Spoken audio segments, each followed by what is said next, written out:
ಎಲ್ರಿಗೂ ಆತ್ಮೀಯವಾದಂತಹ ನಮಸ್ಕಾರ. ಇವತ್ತೊಂದು ಸ್ಪೆಷಲ್ ಪಾಡ್ಕಾಸ್ಟ್ ಅಂತ ಹೇಳ್ಬೋದು. ಸ್ಪೆಷಲ್ ಪಾಡ್ಕಾಸ್ಟಲ್ಲಿ ಸ್ಪೆಷಲ್ ಆದಂತಹ ಗೆಸ್ಟ್ ನಮ್ಮ ಜೊತೆ ಇದ್ದಾರೆ. ಇವ್ರ ಬಗ್ಗೆ ಇಂಟ್ರೊಡಕ್ಷನ್ ಮಾಡಬೇಕು ಅಂತ ಹೇಳಿದರೆ ತುಂಬ ವಿಚಾರಗಳಿದೆ. ಅದರಲ್ಲಿ ಮುಖ್ಯವಾಗಿ ಹೇಳಬೇಕಾದಂಥದ್ದು ಮಹಾನಟಿ ಅಂತ ಹೇಳುವ ಶೋ ನೀವೆಲ್ಲ ನೋಡಿರ್ತೀರ. ಅದರಲ್ಲಿ ತುಂಬ ಫೇಮಸ್ ಆದವರು, ಜೊತೆಗೆ ನಮ್ಮ ಊರಿನವರು ಅಂತ ಹೇಳಲಿಕ್ಕೆ ಹೆಮ್ಮೆ ಆಗ್ತದೆ. ಯಾರು ಅಂತ ಕೇಳ್ತಾ ಇದ್ದೀರಾ? ಸಾಯಿ ಶ್ರುತಿ ಪಿಲಿಕಜೆ ಅವರು ನಮ್ಮ ಜೊತೆ ಇದ್ದಾರೆ. Welcome to the show ma'am. ನಮಸ್ತೆ. ನಮಸ್ತೆ.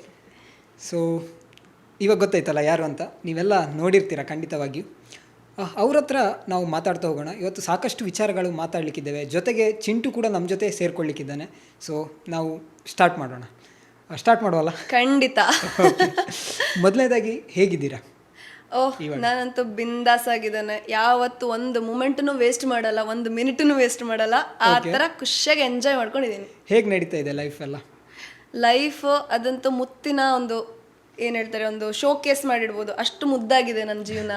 ಎಷ್ಟೇ ಕಷ್ಟಗಳಿರ್ಬೋದು, ಕಷ್ಟಗಳೇನು ಮನುಷ್ಯರಿಗೆ ಬರದೆ ಮರಕ ಬರುತ್ತೆ, ಅಷ್ಟು ಅದನ್ನ ಎಂಜಾಯ್ ಮಾಡ್ತಿದ್ದೀನಿ. ಸುಖನೋ ಕಷ್ಟನೋ ಎಂಜಾಯ್ ಮಾಡ್ತಿದ್ದೀನಿ. ಅಷ್ಟು ಚೆನ್ನಾಗಿದೆ ಲೈಫ್. ಸೊ ಮೊದಲನೇದಾಗಿ ನಾನು ಕೇಳಬೇಕೇನು ಅಂತ ಹೇಳಿದ್ರೆ, ಸಾಯಿ ಶ್ರುತಿ ಪಿಲಿಕಜೆ ಯಾರು? ಸಾಯಿ ಶ್ರುತಿ ಪಿಲಿಕಜೆ ನಾನು ಯಾರು ಅಂತಂದ್ರೆ, ನಾನು ಅದನ್ನ ಹೇಳಲೇಬೇಕು. ಮೊದಲೇದಾಗಿ ನಾನು ದಕ್ಷಿಣ ಕನ್ನಡದ ಸುಳ್ಯದ ಶಿವಸಾಯಿ ಭಟ್ರ ಮುದ್ದಿನ ಒಬ್ಬಳು ಮಗಳು. ನಟಿಯಾಗಿ, ನಿರ್ದೇಶಕಿ, ನಿರೂಪಕಿ ಎಲ್ಲನೂ ಆಗಿದ್ದೀನಿ. ಹಾಗೆ ರೂಪದರ್ಶಿ ಮಾತ್ರ ಅಲ್ಲದೆ ಧ್ವನಿಮಾಯ ಕಲಾವಿದೆ, ಕ್ರೀಡಾಪಟುನೂ ಹೌದು ನಾನು. ಇದೆಲ್ಲನೂ ಆಗಿದ್ದುಕೊಂಡು ಈಗ ನನಗೆ ಅಂತ ಹೇಳೋದು, ಎಲ್ಲರನ್ನು ಮನರಂಜಿಸೋದಂದ್ರೆ ಇಷ್ಟ, ಎಲ್ಲರ ಜೊತೆ ಖುಷಿಯಾಗಿರೋದು ಅಂದ್ರೆ ಇಷ್ಟ. ನನ್ನಿಂದ ಒಂದು 4 ಜನಕ್ಕೆ ಖುಷಿ ಆಯ್ತಾ, ಐ ಆಮ್ ಸೋ ಹ್ಯಾಪಿ. ಅದೇ ನನಗೆ ಹ್ಯಾಪಿ. ಅಂತ ಒಂದು ಜೀವನನ ನಡೆಸ್ಕೊಂಡು ಹೋಗ್ತಾ ಇದ್ದೀನಿ. ನನ್ನ ಜೀವನ ಒಂಥರ ಎಲ್ರಿಗೂ ತೆರೆದ ಪುಸ್ತಕದ ಹಾಗೆ ಕಾಣಿಸ್ತಿದೆ. ಯಾಕಂತ ಹೇಳಿದ್ರೆ ನಾನು ಯಾವುದು ಮುಚ್ಚುಮರೆ ಅಂತ ಮಾಡೋದಿಲ್ಲ, ಅಥವಾ ಯಾವುದನ್ನು ಹೈಡ್ ಮಾಡಿಟ್ಟು ಏನು ಮಾಡ್ಲಿಕ್ಕಿದೆ ಅಷ್ಟೊಂದು. ಹಾಗಾಗಿ ಎಲ್ರಿಗೂ ನಾನು ಎಲ್ಲ ಕಡೆ ನನ್ನ ಮಾತುಗಳನ್ನ ಕೇಳಿರ್ಬೋದು. ಹೇಳಿದಾಗ ಮಹಾನಟಿಯಲ್ಲಿ ನೋಡಿದ್ದಾರೆ, ಹಾಗೆ ಈಗ ಕೆಲವು ಚಾನಲ್ಗಳಲ್ಲಿ ಕೂಡ ನಾನು ಇಂಟರ್ವ್ಯೂಸ್ ಕೊಟ್ಟಿದ್ದೇನೆ, ಅದರಲ್ಲೂ ನೋಡಿರ್ತಾರೆ. ಬಹಳಷ್ಟು ಆತ್ಮೀಯವಾಗಿದ್ದಾರೆ ನನಗೆ ಜನರು. ಅಂತ ಜಾಗದಲ್ಲೆಲ್ಲ ನನ್ನ ಈ ತೆರೆದ ಪುಸ್ತಕದ ಜೀವನದಲ್ಲಿ ನನ್ನ ಕಲಾ ಸರಸ್ವತಿಯಿಂದ ಪಡೆದಂತ ಆಶೀರ್ವಾದದ ಕತೆ ಜೊತೆಗೆ ನನ್ನ ಕಠಿಣ ಪರಿಶ್ರಮದ ಸಹಿಯೇ ಇರ್ಬೋದು ಅಂತ ನನಗೆ ಅನ್ನಿಸ್ತದೆ. ಅದು ನನ್ನ ಪುಟ್ಟ ಪರಿಚಯ. ಖಂಡಿತವಾಗಿ. ಬಹುಶಃ ಎಲ್ಲರ ಲೈಫಲ್ಲಿ ಬಾಲ್ಯ ಅಂತ ಹೇಳುವಂಥದ್ದು ಒಂದು ಅಧ್ಯಾಯ ಪ್ರತಿ ಸಲ ಬರಬೇಕು ಅಂತ ಅನ್ನಿಸುವಂಥದ್ದು. ಹೌದೌದು. ಸೊ ಹಾಗಾಗಿ ನಿಮ್ಮ ಬಾಲ್ಯದ ಬಗ್ಗೆ ಹೇಳೋದಾದ್ರೆ, ನೀವು ಆಗಲೇ ಕಲಾವಿದೆ ಆಗಿದ್ರ ಅಥವಾ ಯಾವ ಥರ ಇತ್ತು ನಿಮ್ಮ ಬಾಲ್ಯ, ಅಥವಾ ಚೂಟಿ ಆಗಿದ್ರ? ನನ್ನ ಬಾಲ್ಯ ಅಂತ ಹೇಳಿದ್ರೆ, ನಾನು ಬಾಲ್ಯದಿಂದಲೂ ವಿಚಿತ್ರವಾಗಿದ್ದವಳು. ಈಗ ಕೂಡ ನನ್ನನ್ನೆಲ್ಲರೂ ಅಂತ, ನೀನ್ ಎಂತ ಒಂಥರ ಬೇರೆ ಮರ ಐತಿ, ಇನ್ನು ಎಲ್ಲರಾಗಿ ಇಲ್ಲ ನೀನು, ಇದೇ ನಾನು ಕೇಳಿದಂತ ಕಮೆಂಟ್ಸು. ಚಿಕ್ಕಳಿಂದಲೂ ಅದೇ ಕತೆ ನನ್ನದು. ಈಗ ನನ್ನದೊಂದು 10 ಜನರ ಗುಂಪಲ್ಲಿ ಹಾಕಿದ್ರೆ ನಾನೊಬ್ಳು ಅದ್ರಲ್ಲಿ ಡಿಫ್ರೆಂಟ್ ಅಂತ ಟೀಚರಿಗೂ ಅದು ಗೊತ್ತಾಗ್ತಿತ್ತು. ಆ ಥರ ಇದ್ದವಳು. ಮಾತ್ರ ನನ್ನ ಮನೆಯ ಪರಿಸ್ಥಿತಿ ಆಗಿರ್ಬೋದು, ನಾನು ಇದ್ದ ರೀತಿ ಆಗಿರ್ಬೋದು, ಒಂದಕ್ಕೊಂದು ಸಂಬಂಧ ಇಲ್ಲ. ಒಂದು ಉತ್ತರ ಇನ್ನೊಂದು ದಕ್ಷಿಣ ಅನ್ನೋ ಥರ. ಎಲ್ಲರಿಗೂ ಕಾಣಿಸ್ತಿದ್ದದ್ದು ಖುಷಿಯಾಗಿ ನೆಲ್ದಾಡ್ಕೊಂಡು ಜಾಲಿಯಾಗಿರುವಂಥ ಒಂದು ಸಾಯಿ ಶ್ರುತಿಯನ್ನು ನೋಡ್ತಿದ್ರು. ಆದರೆ ಅದರ ಒಳಗಡೆ ಅಷ್ಟೇ ಒಂದು ಕಷ್ಟದ ದಿನಗಳನ್ನು ನೋಡಿದ್ದೇನೆ, ನೋವಿನ ಪರಿಸ್ಥಿತಿಗಳನ್ನು ನಾನು ಎದುರಿಸಿದ್ದೇನೆ. ಅದು ಒಂಥರ ಎಲೆಮರೆಯ ಕಾಯಿಯ ಥರ ಯಾರಿಗೂ ಕಾಣಿಸ್ತಿರ್ಲಿಲ್ಲ. ಹಾಗಾಗಿ ಅದನ್ನು ಹೇಳೋ ಸಂದರ್ಭ ಅನ್ಕೊಳ್ತಾನೆ ಈಗ. ಖಂಡಿತವಾಗಿ. ಅಂದರೆ ನನಗೆ ಮೊದಲನೇದಾಗಿ ಹುಟ್ಟಿದ 1 ವರ್ಷದಲ್ಲಿ ನನಗೆ ತಾಯಿಯನ್ನು ಕಳ್ಕೊಳ್ಳುವಂಥ ಒಂದು ಸಂದರ್ಭ ಬಂತು. ಹಾಗಾಗಿ ಅಮ್ಮನಿಲ್ಲದ ಒಂದು ಬಾಲ್ಯನ ನನಗೆ ಕಾಣಬೇಕಾಗಿ ಬಂತು. ಆದರೂ ಆ ಒಂದು ವಾತಾವರಣ ಯಾರೂ ಕಲ್ಪಿಸಿಕೊಳ್ಳೋದಕ್ಕೆ ಸಾಧ್ಯ ಇಲ್ಲ ನಿಜವಾಗಿ. ಅಂದ್ರೆ ಹಾಗಲ್ಲ, ಒಂದು ತಾಯಿ ಅಂತ ಹೇಳಿದ್ರೆ ಅದೇ ಒಂದು ಜಗತ್ತಾಗಿರುತ್ತೆ. ಹೌದೌದು. ಎಲ್ಲರಿಗೂ ಒಂದು ಗೈಡೆನ್ಸ್, ಬೇಸಿಕ್ ಒಂದು ಹೆಣ್ಣು ಮಗಳು ಅಂತ ಅಂದಾಗ ಹೆಣ್ಣಿಗೆ ಬೇಕಾಗಿರುವಂಥದ್ದು ತಾಯಿ ಆಸರೆ ಮೇಯ್ನ್ ಆಗಿ.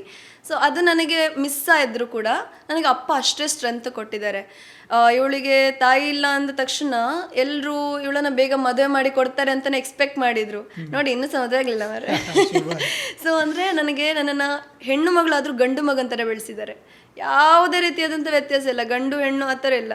ಪ್ರಪಂಚದಲ್ಲಿ ಸೊಸೈಟಿ ತುಂಬ ಹೇಳಿದೆ ನನಗೆ ಸಣ್ಣ ಇರುವಾಗಿಂದಲೂ, ಅವಳು ಹುಡುಗಿ, ಅವಳನ್ನ ಎಂತಕ್ಕೆ ಆ ರಾತ್ರಿಯಲ್ಲೆಲ್ಲ ಅಲ್ಲಿ ಕಳಿಸೋದು, ಅವಳು ಹುಡುಗಿ ಮಾರೆ, ಅವಳನ್ನ ಎಂತಕ್ಕೆ ಅಂತ ಇಂಥ ಕಾರ್ಯಕ್ರಮಕ್ಕೆಲ್ಲ ಕಳಿಸೋದು, ಒಬ್ಬಳೆ ಮಗಳಲ್ಲ ಎಂತ ಕಳ್ಕೊಳ್ಳೋ ಆಸೆ ಉಂಟ ಹೇಗೆ ಎಂತೆಂತ ನನ್ನ ಅಪ್ಪ ಫೇಸ್ ಮಾಡಿದ್ದಾರೆ, ಯಾರು ಇಮ್ಯಾಜಿನ್ ಮಾಡ್ಲಿಕ್ಕೆ ಸಾಧ್ಯ ಇಲ್ಲ. ಅಂಥದ್ರಲ್ಲಿ ಕೂಡ ನನಗೆ ಫ್ರೀಡಮ್ ಕೊಟ್ಟಿದ್ದಾರೆ. ಅಂದರೆ ಒಂದು ಟೈಮ್ವರೆಗೂ ಅವ್ರಿಗೂ ಭಯ ಇತ್ತು ನನ್ನನ್ನು ನಾನು ಪ್ರೂವ್ ಮಾಡಿಕೊಳ್ಳುವವರೆಗೆ. ಬಾಲ್ಯದಲ್ಲಿ ಒಂದೊಂದು ಸ್ಟ್ರಗಲ್ಸ್, ಆ್ಯಕ್ಚುಲಿ ನಾನು ಇದನ್ನೆಲ್ಲೂ ಹೇಳ್ತೀನಿ. ನನ್ನ ಮನೆಯ ವಾತಾವರಣ ಯಾವುದೇ ಒಂದು ಮಗು ಬೆಳೆಯುವಂಥ ಒಂದು ವಾತಾವರಣ ಇರಲಿಲ್ಲ.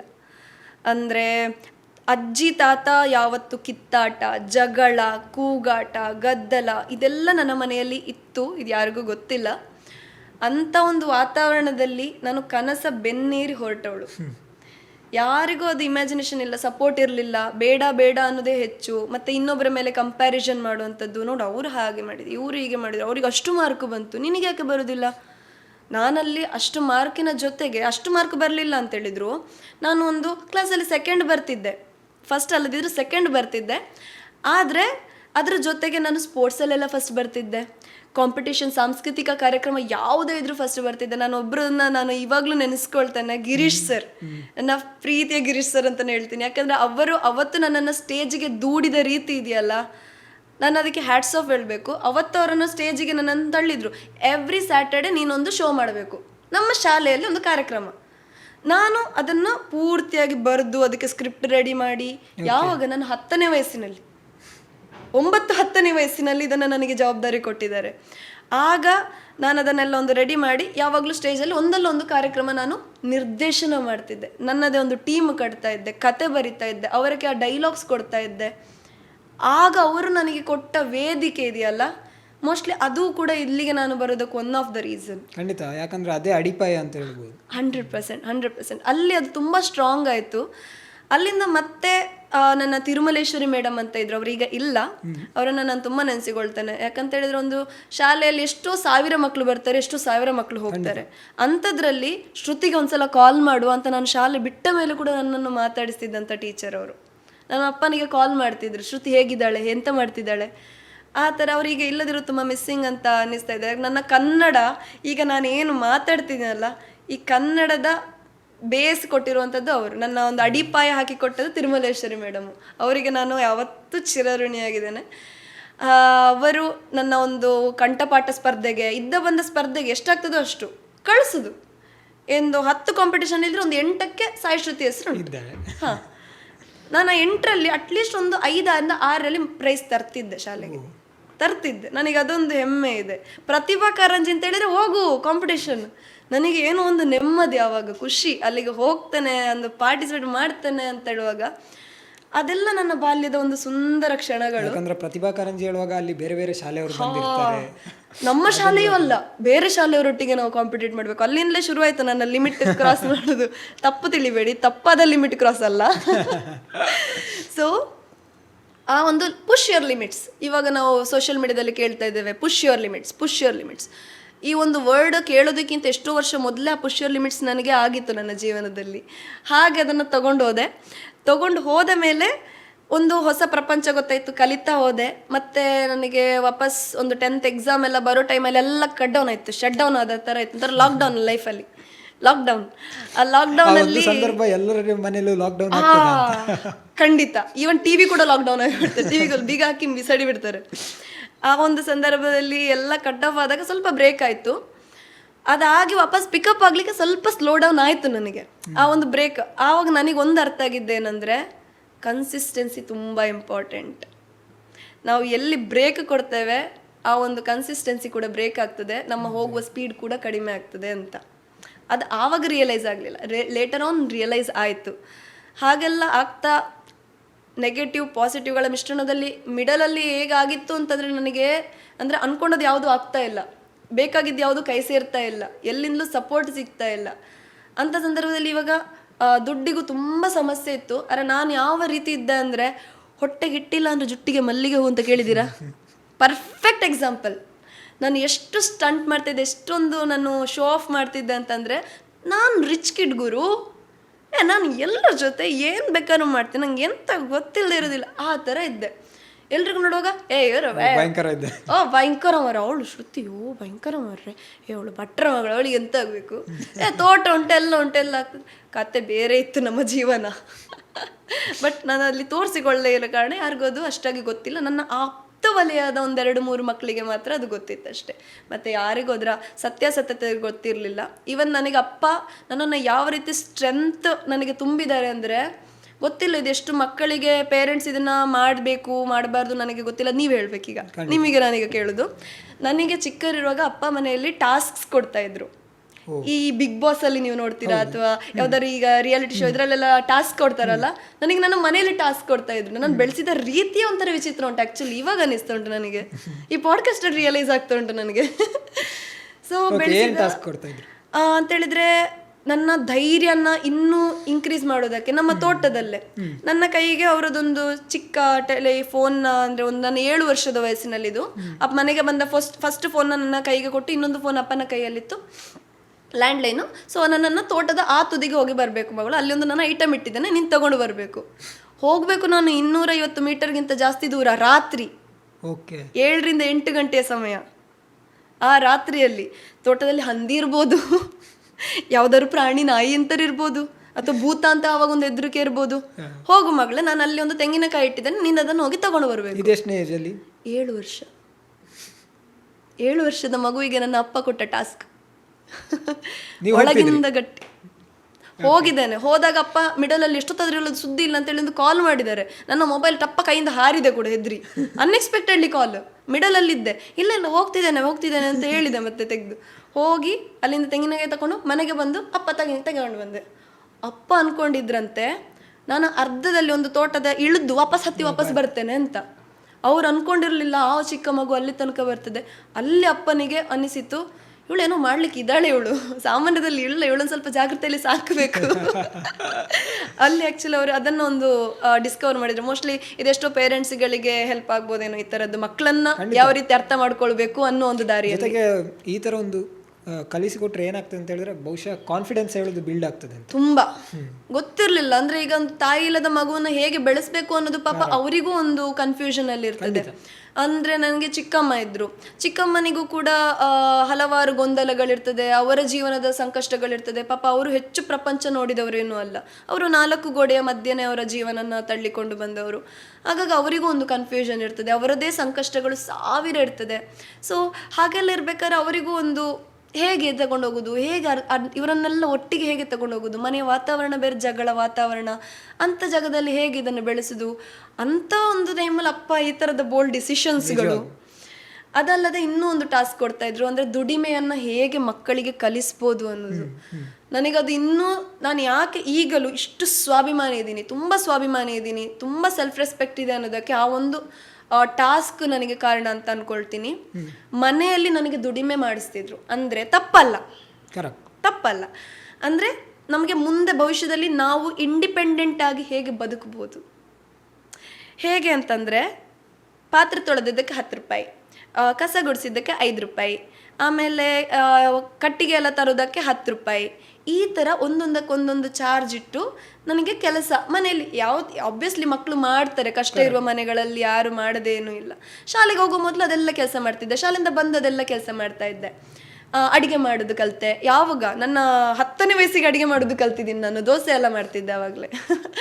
ಸೊ ಅದೆಲ್ಲ ನನಗೆ ಅಪ್ಪ, ಈಗ ಮಕ್ಕಳಿಗೆ ಒಂದು ಟ್ರೀಟ್ ಕೊಡ್ತಾರೆ ಅಂತ ಹೇಳ್ತಾರಲ್ಲ, ನೀನು ಫಸ್ಟ್ ಬಂದರೆ ನಿಂಗೆ ವಾಚ್ ತೆಗೆದು ಕೊಡ್ತೇನೆ, ಈ ಥರ ಇರ್ತದಲ್ಲ, ಕಾರ ತೆಗೆದು ಕೊಡ್ತೇನೆ, ಆಟ ಸಾಮಾನು.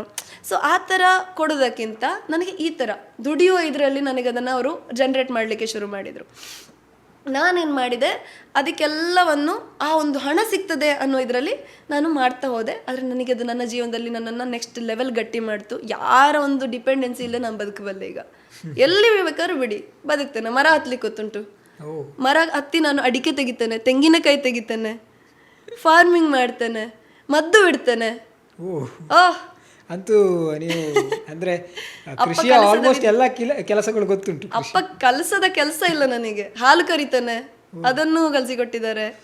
ಪ್ರತಿಯೊಂದು ಅಪ್ಪ ಏನೆಲ್ಲ ಮಾಡ್ತಾರೆ ಆ್ಯಕ್ಚುಲಿ ಒಂದು ರೀತಿಯಲ್ಲಿ ನಂಗೆ ಈಗಲೂ ಡೌಟ್ ಆಗ್ತಿದೆ, ಇವರು ನನ್ನ ಒಂದು ಕಿರಿಕಿರಿ ಮಾಡ್ತಿದ್ದೆ. ಅವ್ರು ಎಲ್ಲೇ ಕೆಲಸಕ್ಕೆ ಹೋದ್ರೆ ಅವರ ಕಾಲಿಗೆ ಅಡ್ಡ ಸಿಗೋದು, ಉಪದ್ರ ಮಾಡೋದು, ಹತ್ತುದು, ಕಚ್ಚುದು, ಹೀಗೆಲ್ಲ ಮಂಗಕಾರ ಮಾಡ್ತಿದ್ದೆ. ಮೋಸ್ಟ್ಲಿ ಅದರಿಂದ ತಪ್ಪಿಸಿಕೊಳ್ಳಿಕ್ಕೆ ಕೆಲಸ ಕೊಟ್ರೆ ಅಥವಾ ನಿಜಕ್ಕೂ ನನಗೆ ಕಲಿಸ್ಲಿಕ್ಕೆ ಲಾಭವೇ ಆಯ್ತು. ನಾನು ತುಂಬಾ ಸ್ಟ್ರಾಂಗ್ ಆಗಿದ್ದೇನೆ, ಯಾರು ಹಿಡಿಲಿಕ್ಕೆ ಆಗೋದಿಲ್ಲ. ಬಹುಶಃ ಇದನ್ನು ನೋಡುವಾಗ ಏನಿಸ್ತದೆ ಅಂತ ಹೇಳಿದ್ರೆ, ಕೆಲವು ಸಿಚುವೇಶನ್ಗಳು ಆ ಥರ ಮಾಡ್ತದೆ ಅಂತ, ಮೇ ಬಿ ಮನುಷ್ಯನನ್ನ ಗಟ್ಟಿ ಮಾಡ್ತದೆ ಅಂತ ಹೇಳ್ತೇವಲ್ಲ. ಅಂದ್ರೆ ಆ ಒಂದು ಸಿಚುವೇಶನ್ ಅಂತ ಹೇಳುವಂಥದ್ದು, ನಮ್ಮ ಪರಿಸರ ಅಂತ ಹೇಳುವಂಥದ್ದು ಮನುಷ್ಯನನ್ನ ಗಟ್ಟಿ ಮಾಡ್ತದೆ ಅಂತ ಅನ್ನಿಸ್ತದೆ ತುಂಬಾ. ಅಂದ್ರೆ ನಾನು ಅವತ್ತೊಂದು ಇದೊಂದು ಕವಿತೆ ನಾನು ಬರೆದಿದ್ದೆ, ಕವಿತೆ ಅಲ್ಲ ಚುಟುಕು. ನನ್ನ 10th ಇರಬೇಕು ಮೇ ಬಿ 10th ಅಥವಾ PUC ಟೈಮಲ್ಲಿ, ನೆನಪಿಲ್ಲ ಸರಿಯಾಗಿ. ಬಟ್ ನಾನು ಬರ್ದಿರೋ ಲೈನ್ಸ್ ಚೆನ್ನಾಗಿ ನೆನಪಿದೆ ನನಗೆ. ಅಂದರೆ ನನ್ನ ಒಂದು ಬಾಲ್ಯ ಮತ್ತೊಂದು ಆ ಒಂದು ಟೀನೇಜ್ಗೆ ಎಂಟರ್ ಆಗುವ ಟೈಮಲ್ಲಿ ನನ್ನ ಅಂತ ಒಂದು ಅನುಭವ ಏನಿತ್ತು ಅನ್ನೋದ್ರ ಮೇಲೆ. ಅಂದು ಬಂದವು ಸಂದರ್ಭಗಳು, ನಾನೆನೆದೆ ಅವೇ ಕಡು ಕಷ್ಟಗಳು. ಅಂದು ಬಂದವು ಕೆಲ ಸಂದರ್ಭಗಳು, ನಾನೆನೆದೆ ಅವೇ ಕಡು ಕಷ್ಟಗಳು. ಇಂದು ಬಂದಿವೆ ನಿಜ ಕಷ್ಟಗಳು, ಆದರೆ ಇವೆಲ್ಲ ನನಗೆ ಈಗ ಕೇವಲ ಸಂದರ್ಭಗಳು. ಸಾಶು ತುಂಬ ಮೀನಿಂಗ್ಫುಲ್ ಆಗಿದೆ. ಆವಾಗ ನನಗಿದು ಮನಸ್ಸಿಗೆ ಅನಿಸಿದ್ದು ಬರೆದಿದ್ದೆ. ಸೊ ಅಂದರೆ ಕಷ್ಟಗಳು ನಮ್ಮನ್ನು ಹೇಗೆ ಮೌಲ್ಡ್ ಮಾಡ್ತದೆ, ಖಂಡಿತವಾಗಿ ಕಷ್ಟಗಳಿಂದನೇ ನಾವು ಕಲಿತು ಆ ಕಷ್ಟ ಆ್ಯಕ್ಚುಲಿ ನಾವು ಅಂದ್ಕೊಂಡ್ರೆ ಕಷ್ಟ ಆಗೋದು. ಇತ್ತೀಚೆಗೆ ನನಗೆ ರಿಯಲೈಸ್ ಆದ್ದು, ನಾವು ಕಷ್ಟ ಕಷ್ಟ ಕಷ್ಟ ಅಂತೀವಲ್ಲ, ಕಷ್ಟ ಯಾರಿಗಿಲ್ಲ. ಕಷ್ಟ ಅಂತ ನಾವು ಅಂದ್ಕೊಂಡ್ರೆ ಕಷ್ಟ ಆಗೋದು ಅಷ್ಟೇ ಅಷ್ಟೇ. ನಾವು ಕಷ್ಟ ಅಂತ ಅಂದ್ಕೊಳ್ದೇ ಇದ್ರೆ ಕಷ್ಟನೇ ಅಲ್ಲ, ಎಂಜಾಯ್ ಮಾಡಬೇಕು. ನಾನು ಎಲ್ರಿಗೂ ಅದನ್ನು ಹೇಳೋದು, ವೀಕ್ಷಕರಿಗೂ ಅಷ್ಟೇ. ಲೈಫ್ನ ಎಂಜಾಯ್ ಮಾಡಿ. ಇರೋದು ಒಂದೇ ಲೈಫ್, 2-3 ಇಲ್ಲ, 2-3 ಆಪ್ಷನ್ ಇಲ್ಲ, ಒಂದೇ ಜೀವನ. ಅದನ್ನು ನಮ್ಮ ಮನಸ್ಫೂರ್ತಿಯಾಗಿ ಬದುಕಬೇಕು. ತಪ್ಪು ಕೆಲಸ ಮಾಡಬಾರ್ದು, ಸರಿ ದಾರಿಯಲ್ಲಿ ಯಾರಿಗೂ ತೊಂದರೆ ಆಗದೆ ಇರೋ ಥರ ಖುಷಿಯಾಗಿ ಬದುಕಬೇಕು. ಕಷ್ಟನ ಕಷ್ಟ ಅಂದ್ಕೊಳ್ದೇ ಇದ್ರೆ ಆಯ್ತು. ಸಿಂಪಲ್ ಲೈಫ್ನ ಎಷ್ಟು ಸಿಂಪಲ್ ಆಗಿ ನೋಡ್ತೀವೋ ಅಷ್ಟು ನಾವು ಖುಷಿಯಾಗಿರ್ಬೋದು. ನಿಜ, ಅದು ಕರೆಕ್ಟ್. ಹಾಗೆ ನಿಮ್ಮ ಕಾಲೇಜ್ ಡೇಸನ್ನು ನೋಡೋದಾದ್ರೆ ನೀವು ಕಲ್ತದ್ದೇನು ಅದ್ರ ಬಗ್ಗೆ ಹೇಳ್ಬೋದು? ಕರೆಕ್ಟ್ ಟೈಮಿಗೆ ಕೇಳಿದ್ರಿ ನೋಡಿ. ನನ್ನ ಶಾಲೆ ಆಯ್ತು, ಇವಾಗ ಕಾಲೇಜ್ ಕರೆಕ್ಟ್ ತಗೊಂಡ್ರಿ. ಕಾಲೇಜ್ ಅಂತೇಳಿದ್ರೆ ಬರೀ ನನಗದು ಎಜುಕೇಶನ್ ಕೊಡಲಿಲ್ಲ, ನನ್ನನ್ನು ಒಂದು ಧೈರ್ಯವನ್ನು ಇನ್ನೂ ಹೆಚ್ಚಿಸ್ತಾ ನನ್ನ ಒಂದು ಆಪರ್ಚುನಿಟೀಸಿಗೆ ವಾಸ್ಟ್ ಆಗಿರುವಂಥ ಒಂದು ವೇದಿಕೆನ ಕಲ್ಪಿಸಿ ಕೊಡ್ತು ಅದು. ನನಗೆ ಕಾಲೇಜಲ್ಲಿ ಸಿಕ್ಕಿರುವಂತಹ ಗೆಳೆಯರು, ಗೆಳತಿಯರು ಮತ್ತು ನನ್ನ ಶಿಕ್ಷಕರಿಂದ ಎಲ್ಲರೂ ಕೂಡ ಅದ್ಭುತವಾಗಿದ್ದಾರೆ. ಅದ್ರ ಮೊದಲು ನೀವು ಡಿಸೈಡ್ ಆಗಿದ್ರೆ ಇದನ್ನೇ ಮಾಡೋದು, ಈಗ ಏನಾಗಬೇಕು ಅಂತ ಆವಾಗಲೇ ಏನಾದ್ರು ಡಿಸೈಡ್ ಆಗಿತ್ತಾ? ನಾನು ಬೇಕಾದ್ರೆ ವೀಡಿಯೋಸ್ ತೋರಿಸ್ತೇನೆ ನಿಮಗೆ. ನನಗೆ ಒಂದು 7-8 ವರ್ಷ ಇರುವಾಗಲೇ ನನಗೆ ಕ್ಲಾರಿಟಿ ಇತ್ತು, ನಾನು ಆರ್ಟಿಸ್ಟ್ ಆಗಬೇಕು. ಆವಾಗಲೇ ನನಗೆ ಅದೇ, ಯಾಕಂತೇಳಿದರೆ ನಾನೊಬ್ಳು, ಕೆಲವರೆಲ್ಲ ಬೈತಾರೆ ಪಿರ್ಕಿಸವಳು ಅಂತ. ಯಾಕೆಂತೇಳಿದ್ರೆ ನಾನು ಅಷ್ಟು ವರ್ಸಟೈಲ್, 1-2ರಲ್ಲಿ ನನಗೆ ಆಗೋದಿಲ್ಲ. ನನಗೆ ಎಲ್ಲ ಬೇಕು, ನನಗೆ ಅದು ಮಾಡಬೇಕು, ಇದು ಮಾಡಬೇಕು, ಅಚ್ಚದು ಮಾಡಬೇಕು, ಈಚದು ಮಾಡಬೇಕು. ನನಗೆ ಈವನ್ ನನಗೆ ಶಾಲೆಯಲ್ಲಿರಬೇಕಾದ್ರೆ 4 ವರ್ಷ ಸತತವಾಗಿ ಸರ್ವ ಪ್ರಾವೀಣ್ಯತೆ ಪ್ರಶಸ್ತಿ ಬಂದಿತ್ತು. 4 ವರ್ಷ, ಅದು ಕೂಡ 6th ಇಂದ ಹಿಡಿದು 8th ತನಕನೂ ನನಗೆ ಆ ಶಾಲೆಯಲ್ಲಿ ಸಿಕ್ತು, 9th 10th ಅಲ್ಲೂ ಸಿಕ್ತು. ಅಂದರೆ ನೀವು ಆಲ್ರೌಂಡರ್. ಎಸ್, ನನಗೆ ಆಲ್ರೌಂಡರ್ ಚಾಂಪಿಯನ್. ನನಗೆ ನನ್ನ 6th ಇಂದ ಹಿಡಿದು ನನ್ನ 10th ವರೆಗೆ, ನಾನು ಓದಿದ ಶಾಲೆಯಿಂದ ಹೈಸ್ಕೂಲ್ವರೆಗೂ ನನಗೆ ಎಲ್ಲ ಕಡೆ ಸಿಕ್ಕಿದೆ. ಈವನ್ ನನಗೆ ಕಾಲೇಜಲ್ಲೂ ಸಿಕ್ಕಿದೆ. Yes, I remember everywhere I received all rounder and talented ಪ್ರಶಸ್ತಿಗಳು. ಈವನ್ ನಾನು ಇತ್ತೀಚೆಗಿನ ಬ್ಯೂಟಿ ಪ್ಯಾಜೆಂಟ್ಗಳಲ್ಲಿ, ನಾನು ಇದುವರೆಗೆ 4 ಬ್ಯೂಟಿ ಪ್ಯಾಜೆಂಟ್ಗಳಲ್ಲಿ ಪಾರ್ಟಿಸಿಪೇಟ್ ಮಾಡಿದ್ದೆ. 4ರಲ್ಲೂ ನನಗೆ ಮಿಸ್ ಟ್ಯಾಲೆಂಟೆಡ್ ಕ್ವೀನ್ ಅಂತಾನೆ ನನಗೆ ಟೈಟಲ್ಸ್ ಬಂದಿರೋದು. ಖಂಡಿತ, ಬಹುಶಃ ನಿಮ್ಮ ಟ್ಯಾಲೆಂಟಿಗೆ ಸರಿಯಾಗಿ ಸಿಕ್ಕಿದೆ ಅಂತ ನನಗನ್ನಿಸ್ತದೆ. That's so blessing. ಸೊ ನೀವು ಕಾಲೇಜಲ್ಲಿ ಯಾವ ಫೀಲ್ಡನ್ನು ಆಯ್ಕೆ ಮಾಡ್ಕೊಂಡ್ರಿ, ಯಾವ ಥರ? ನನಗೆ ಕಾಲೇಜಲ್ಲಿ ನನಗೆ ತುಂಬ ಈ ಲೆಕ್ಕಾಚಾರ ಮಾಡೋದು, ಬಿಸ್ನೆಸ್ ಮಾಡೋದು ಅದೆಲ್ಲ ತುಂಬ ಇಷ್ಟ. ಶಾಲೆಯಲ್ಲಿ 8ನೇ ಕ್ಲಾಸಲ್ಲಿ ಇದ್ದಾಗ ಒಂದು ಮೇಳದಾಗೆ ಮಾಡಿದ್ರು, ಉದ್ಯೋಗ ಮೇಳ ಅಲ್ಲ, ಏನದು ವ್ಯಾವಹಾರಿಕ ಮೇಳದ ಹಾಗೆ ಏನೋ ಒಂದು ಮಾಡಿದ್ರು. ಸೊ ಆ ಟೈಮಲ್ಲಿ ನಾನು ಯಾವ ರೀತಿ ಬಿಸ್ನೆಸ್ ಮಾಡಿದೆ ನೋಡಿ, ಅಪ್ಪನಿಗೆ ಶಾಕ್ ಆಯಿತು, ಇಡೀ ಶಾಲೆಗೆ ಶಾಕ್ ಆಗಿದೆ. ಬಿಕಾಸ್ ಅಲ್ಲಿ 8ನೇ ಕ್ಲಾಸ್ನವರಿದ್ದಾರೆ, ಇಲ್ಲಿ 6th ಸ್ಟ್ಯಾಂಡರ್ಡ್ನ ನಾನು ಹೈಯೆಸ್ಟ್ ಬಿಸ್ನೆಸ್ ಮಾಡಿದ್ದೀನಿ.